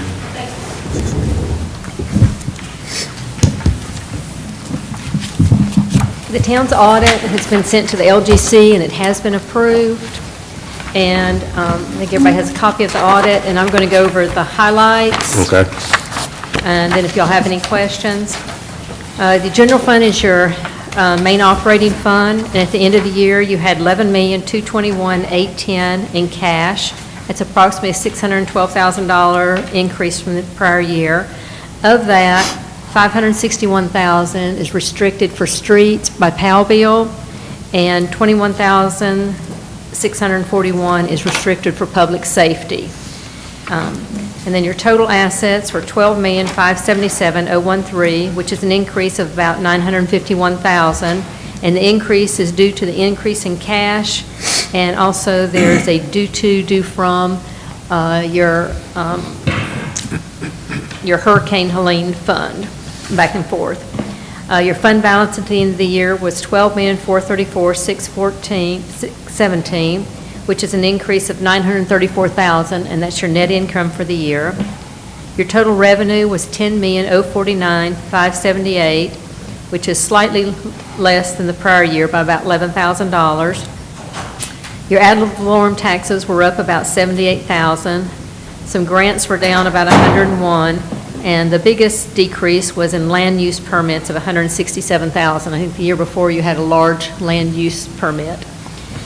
And total expenditures were $9,095,957, which is a decrease of $682,000. Your biggest decrease was in the area of debt payment. It decreased about $960,000 from the year before. You had a transfer out to the Hurricane Helene Grant Fund of $100,000. And then you had $80,000, 616 sale of assets. And your increase in fund balance was $934,237. You had appropriated to use $953,000 of fund balance, but you actually added to your fund balance $934,000. Your ad valorem taxes collected is $5,308,388, which is an increase of about $78,000. Your percent collected is 99.77. Statewide average is 99.34, so you're above the state average. And a town with the amount of expenditures that you have, the average is 98.6%. So you're over that percentage in both places. Your investment income is $409,866. It's a little bit lower than the prior year, but I think the rates have kind of declined a little bit. Your available fund balance is 120.55%. The town has a minimum fund balance of policy of 45%, so you're well above that. And municipalities that are in the $9 million expenditure range, the average is 101.42. So you are at 120.55, so you're above that. Does anyone have any questions on the general fund? Any questions? Don't think so. Okay. Then the other fund that you have this year is your Hurricane Helene Grant Fund, and it had total assets of $460,882, which is receivables from FEMA. And then you have payables of $137,000, and then due back to the general fund of $323,000. The revenue that came in was $562,000. Of that, FEMA money was $461,000, and insurance proceeds of $101,000. And then you've spent, of those funds, $662,264, and I think that was some renovations for parks. I believe so. And then there was a transfer in from the general fund of $100,000. Anyone have any questions on that? Any questions or comments? I don't think so. We had no areas of concern or any kind of problems or anything with the audit. Heather does a wonderful job. I always say each year she's the most thorough set of books and records that I work with, and that is honest. Yeah, She well, does a wonderful job. We're very lucky and proud to have Heather here. Yes, So she thanks, does. Heather. All righty, any other questions, comments? And if Thank you go you. through the audit or any questions later on, phone call away or can answer the questions or whatever, I'd be happy to, if there's a question that comes up, I'd be glad to do that. Okay, sounds good. All right, Thank you. Thank you. Thanks, Carol. We don't need a motion to approve the audit or anything, do we? Just- I don't know, Heather, do we need to take action on this? Just kind of, Okay, we're good. Yeah, thank you. Perfect, thank you. Have a good evening. All righty, moving into item number 8, the public hearing on the conditional zoning district related to Fletcher Village Bakery. The floor is yours, Tyler, and thanks for being here. David? Good evening, Mr. Mayor, members of council. There we go. So, as the mayor mentioned, we are in receipt of a conditional zoning petition for the proposed Fletcher Village Bakery. The subject property is made up of 2 parcels with their main frontage located on Cane Creek Road. The applicant is David Workman. The applicant is requesting to rezone the subject property to NBD CZD from its current R2 designation. The subject property is approximately 1.64 acres, and the applicant has proposed to construct a 150-foot or 150-seat bakery on the site. Subject property is a vacant site made up of 2 parcels. As I mentioned, it's zone R2, which begins a pattern of this zoning category continuing eastward toward Old Cane Creek Road. This pocket of R2 extends along Presley Hill and is primarily made up of single-family neighborhoods. It's situated between US 25 and Old Cane Creek Road and also Cane Creek Road. To the west, there are properties on Neighborhood Business District. This NBD node was created in recent years to establish a commercial area between the existing R2 zoning and the C1 zoning located on Hendersonville Road. The subject property is rezoned. This NBD node would be expanded to include but not extend across East Presley Hill Road or Presley Hill Road. Across the street is a property zoned C1 CZD. It was originally for a office-based use focused on wholesale internet sales of church products, but it was approved but never actually established. So on the screen are some site photos. The top left shows the vacant lots as they exist today. The property contains several mature trees that would likely need to be removed if the site is developed and according to the plans. The plan, or the house that previously stood on the site has already been removed. The top right shows the existing street frontage along Cane Creek Road. Bottom left shows an existing mechanic shop that is currently in operation directly to the west. The proposed development would share a property line with this commercial use, and the bottom right shows the subject property as viewed from East Presley Hill Road, which is maintained by the town. And you'll also see 2 accessory buildings that are the only structures on the site today. So moving into the site plan itself, you will see the site plan, landscaping plan, and some colored renderings of the proposed site. The main building is approximately 6,821 square feet. The building takes up over 50% of the build to line of the lot, which is a design requirement. It also exceeds the minimum transparency requirements for windows. The project meets all the design requirements for the building per Article 5 of the LDC. The building is approximately a little bit over 24 feet in height.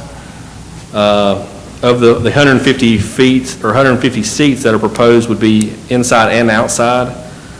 The site will have 1 access onto the property for general use, which would be off Cane Creek Road.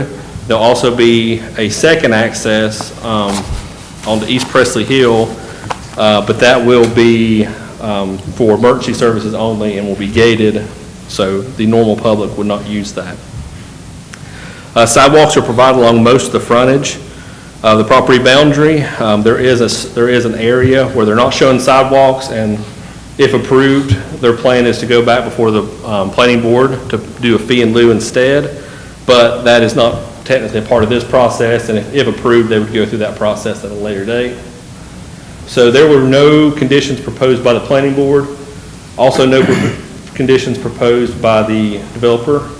So moving into land use plan consistency, the proposed development is found to be consistent with the town's land use plan by providing adequate expansion of commercial areas and designated commercial hubs rather than a continuous strip along major thoroughfare.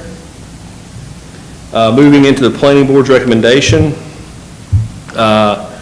the planning board did take this matter up at their November 25th regular meeting. They voted 5-0 to recommend approval, but there were some points of discussion during that meeting. The main point of discussion was the access onto East Presley Hill. As you know now from this presentation from the staff report, that is now a emergency exit entrance only, would only be used by emergency vehicles. So that has been eliminated for general use. All traffic would go to Cane Creek.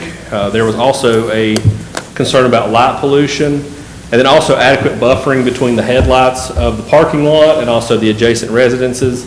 And the development team has added a landscape buffer to better offset those impacts. So, let's see. So this is somewhat of a change, and you probably saw this in your agenda packets. So as a part of these conditional rezonings and rezonings in general, I'm starting to include suggested motions for both approval and denial. By state law, we're required to have certain things covered in the board's adopting or not adopting an ordinance. And the first is being the land use code and showing its consistency. So in order to have zoning in North Carolina, you have to have a land use plan or comprehensive plan. And anytime a property is rezoned, you have to tie back to that future vision. And this was the comprehensive plan, land use plan consistency statement for this project that was reviewed by the planning board. As I mentioned previously, it is found consistent with the land use plan. Much like the board adopting a comprehensive plan consistency statement, you also have to adopt a reasonableness statement that basically says why this is or isn't within the best interest of the public. This was the reasonableness statement that was provided to the planning board. There's also a draft rationale reasonableness statement for denial if you all choose to deny the project. And I'm happy to answer any questions you all may have. David Workman, the applicant, is here with his development team. But yeah, I'm happy to answer any questions council may have. What questions do we have as a council? I'll say I'm glad to see you had a landscape buffer and as well as the gated emergency exit added in. So those are welcomed additions. Questions, comments, council? I agree. I'm going to leave. Do you all want me to take my computer away altogether or have the site plan up? Is there anything that you need my presentation for? If we're going to use our computer, I guess we can plug it in. Okay. Yeah.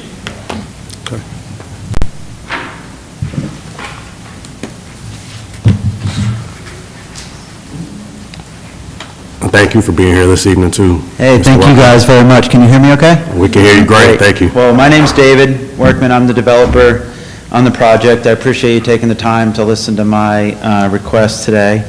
I'm the owner of Village Bakers LLC, under which I operate the Flat Rock Village Bakery, Pisgah Bakehouse, and Fletcher Village Bakery here in town. I've been in business for over 20 years, and I've been operating the Fletcher location for the last 14 years. My business has grown significantly over the years, and I've gone from just a handful of employees years ago to more than 70 employees today. My locations serve a wide variety of handmade bakery items, coffee, brick oven breads, breakfast, lunch, and wood-fired pizzas. Everything we do is made from scratch, sourcing many of our ingredients from local farmers and producers. I stand before you to ask for conditional zoning approval for the subject property in order to be rezoned Neighborhood Business District. As you can see from the plans, this would be a ground-up build in order to create a family-friendly bakery restaurant in the heart of Fletcher Neighborhood Business District. I believe that when the town of Fletcher created its business district years ago, that it was businesses like mine that it was hoping to attract. That is, a locally owned and independent restaurant serving good food in a family-friendly environment. As an existing business owner in Fletcher, with an even longer history serving food in Henderson County, you will be getting a known entity.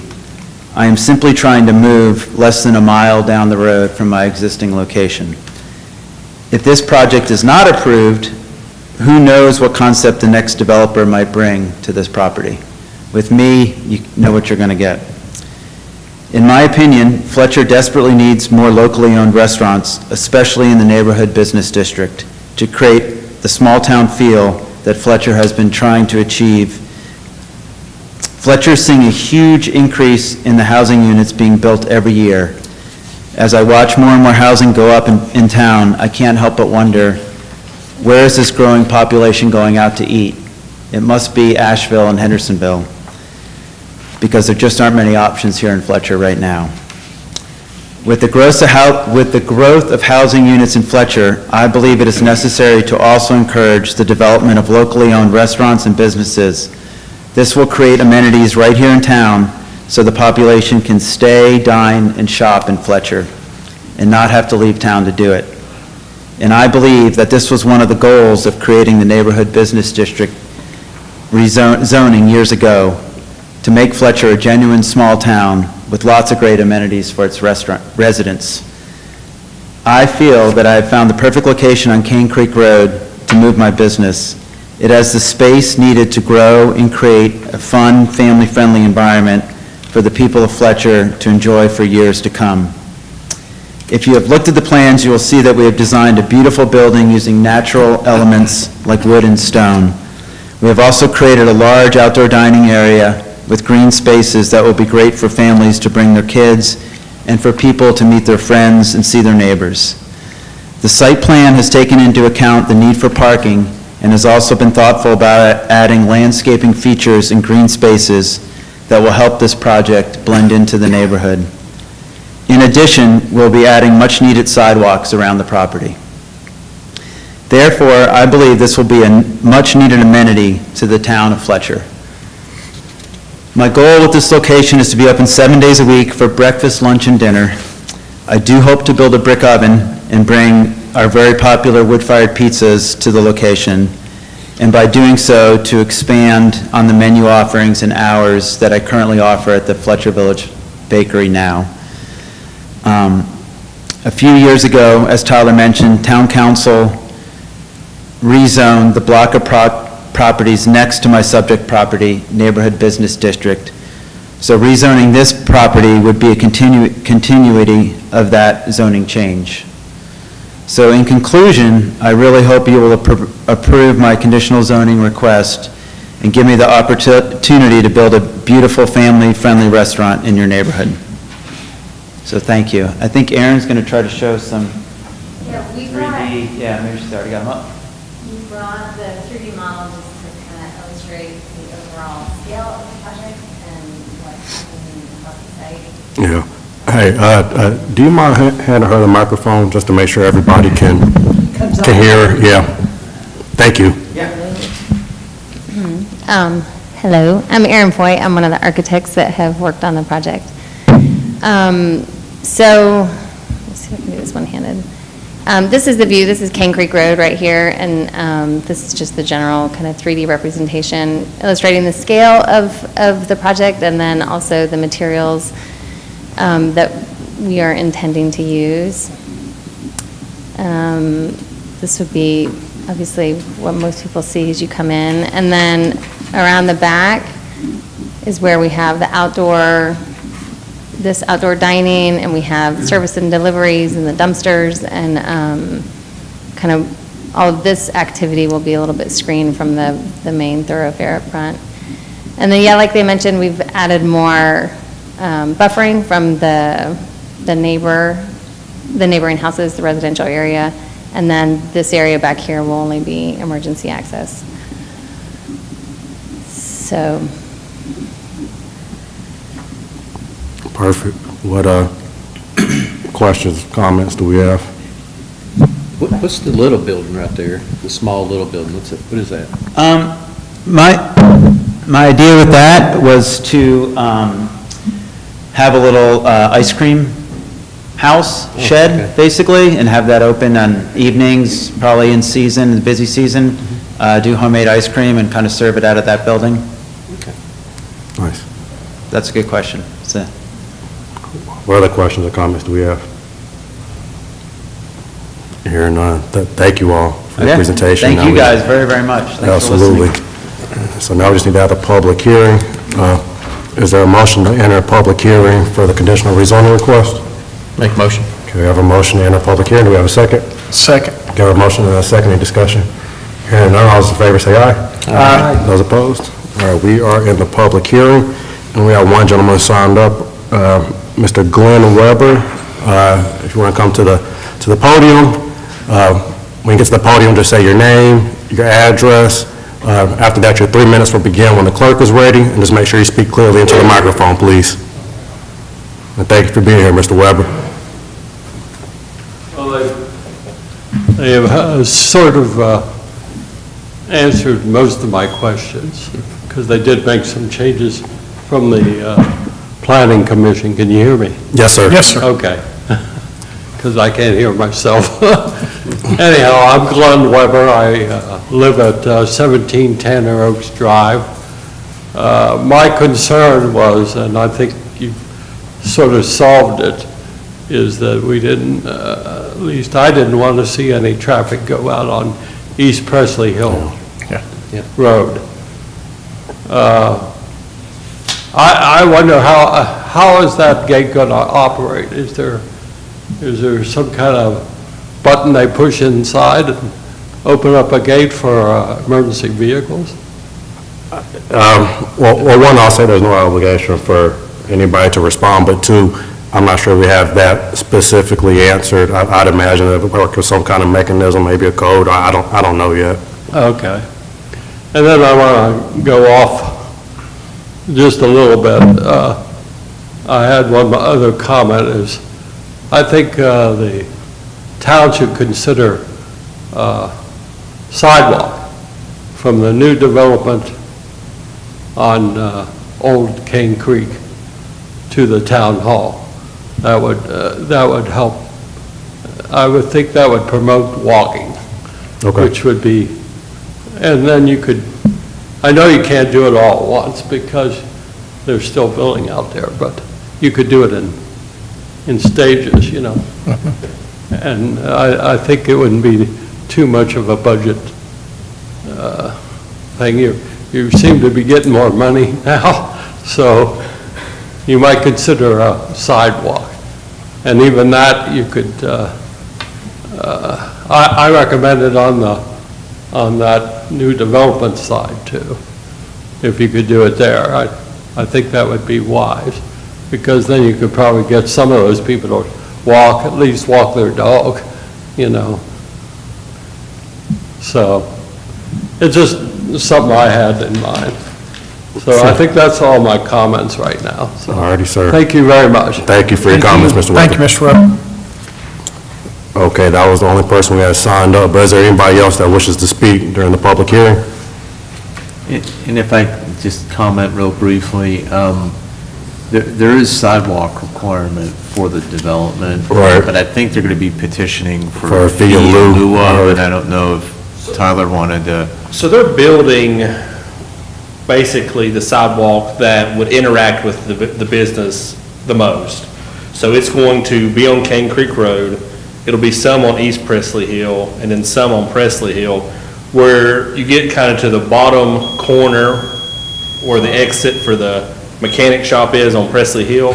That small stretch, they're petitioning to do a fee in lieu of that sidewalk, but from their second access all the way around to Cane Creek Road, they are showing sidewalk, then that's meeting the ordinance requirement.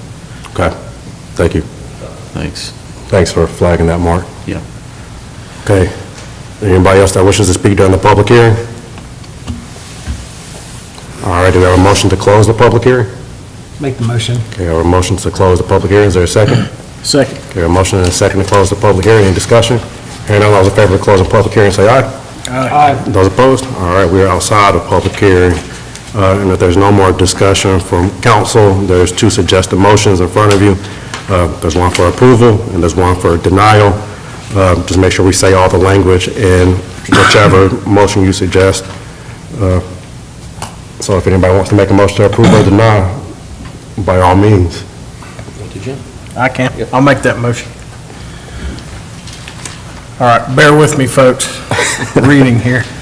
Says, I move town council adopt an ordinance amending the official zoning map of the town of Fletcher, changing the zoning designation of the subject property from R2, Medium Density Development District, to NBD CZD, the Neighborhood Business Conditional Zoning District, for the construction of a bakery based on the master site plan and list of conditions submitted by and agreed to by the applicant dated 12/22/25 and presented at this meeting and subject to the following. The development shall be consistent with the site plan, including the list of applicable conditions contained therein and the following permitted uses being a restaurant. The petition is found to be consistent with the town of Fletcher land use plan based on the information from the staff analysis and public hearing, and because the petition provides an expansion of commercial into a designated commercial hub rather than a continuous strip along a major thoroughfare. And then a little bit more. It's on the second page. Where is that? Right up here. Says, number 2, furthermore, we find that the petition to be reasonable and that in the public interest based on the information from the staff analysis, public hearing, and because the purpose development adds a neighborhood-style business within walking proximity to single-family residential. And number 2, the proposed development would provide an additional neighborhood meeting space for Fletcher residents away from US 25. Okay, thank you for reading that. Approval motion, so we have a motion to approve. Is there a second? I'll second. Okay, we have a motion and a second. Any discussion from council? Hearing none, all those in favor of the suggested motion to approve, say aye. Aye. Those opposed? All righty, the motion carries. Congratulations. Thank you all for being here. That's a very exciting project, I think, for the town. All righty, and moving into item number 9, the presentation of the recommended 5-year capital improvement plan for fiscal year 26-27 through fiscal year 2030 to 2031. We went over this a bit last week, and we made a little bit of changes. You want to just go through the changes, Mark? Sure. So I presented to you the list of all the recommended projects for our next 5-year capital improvement plan, or CIP. And last week I went in depth on all of the projects, and then you all had some suggestions for moving up the timing of implementation of several of the projects. The long arm mower attachment for tractor for Public Works from year 5 of the plan up to year 3. So that would be the 28-29 fiscal year, year 3. And then the drainage repair at Public Works to move that project up from year 5 up to year 2. And I checked with Public Works and they were comfortable with it being done in year 2. I mean, they were comfortable going out to year 5, but it's hard to know fully the condition of the drainage pipe, but it's certainly helpful to move it up that much. So I did have some conversation with Jabril Presley about that. So those 2 projects have been moved up to year 3 and then year 2 respectively. And then the last project that we moved up the timing, the new shelter or additional shelter at Bill Moore Community Park from year 4 for the plan up to year 2. And I know there was some question, so that was the only changes on the listed projects, and it was just timing related, no dollar amount, so they're still at the same dollar amount. The other project that was brought up, the fishing pier, I circled back with our engineering firm, and I'm still in the process of trying to get a better idea of a cost estimate to do a pier. And I know some comparison, we were looking at the one that Mills River did, onto the Mills River there. That might need to be scaled down some, because I'm not sure that size pier would fit in location on Cane Creek. It's a much smaller body of water, or creek or river. So Ben Cathy, they're working on that. I tried to quickly get some better idea of, some ballpark estimate on it by contacting Mills River, but they didn't have the construction information on it from when they had done it. They got theirs done through a state grant, and they didn't have that information available. They did the whole project, the state funding agency, so construction, et cetera. They didn't know what grant it was? Yeah, I know the name of it. Yeah, great. I think it's through Department of Natural Resources. And when I reached out after y'all expressed interest in doing that, they did not have it funded at this time. Otherwise, we would just put an application in. Yeah. This would have been further along. So you can approve the plan as presented with these modifications that I mentioned, and, come back and amend it to add this at a later time. You can table it. You can try and fund it apart from the CIP, but maybe we get a grant for it. Yeah, I think it might be appropriate to approve it tonight and come back and look at it, or try to find a grant for it. Agreed. I agree. All right. Do we have any other questions or comments on the CIP? Mark, you got anything else? I think that's it. Okay. Thank you. So I think we just need a motion to approve the 5-year CIP plan for fiscal year 2026, 2027 through fiscal year 2030 to 2031. That's correct. Somebody like to make that motion? I'll make the motion. Okay, Keith made the motion. Is there a second? Second. Okay, Amber.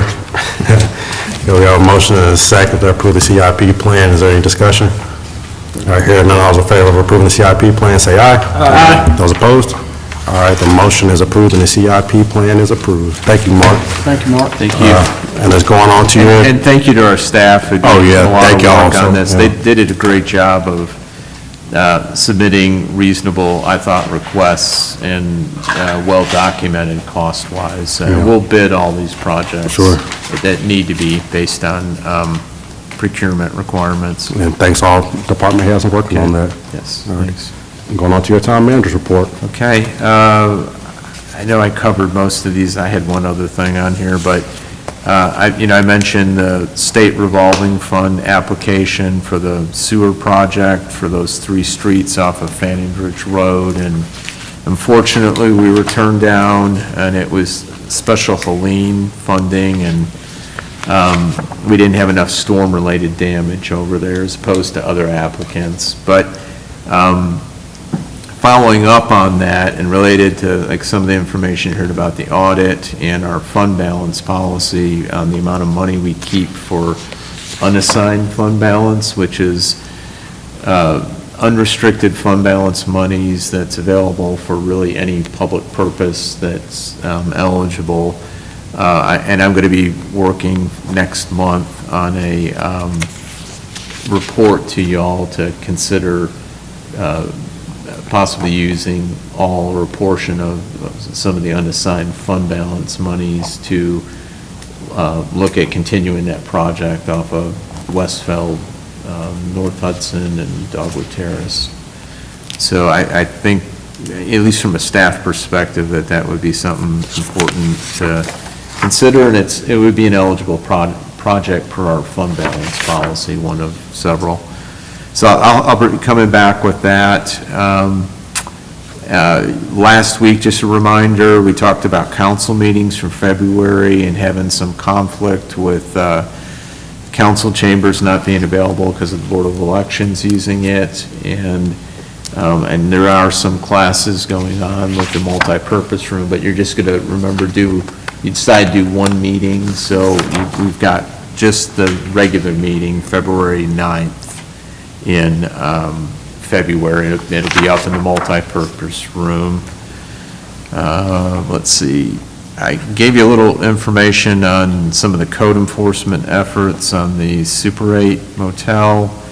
And just again, we met with town staff, including police department and our town attorney, and ALE officers met with some of the owner representation of the hotel to work on some things to help with some of the reports for crime that have been occurring there. And they'll be executing a memorandum of understanding to put some things in place to help reduce some of the problem incidents that were going on over there.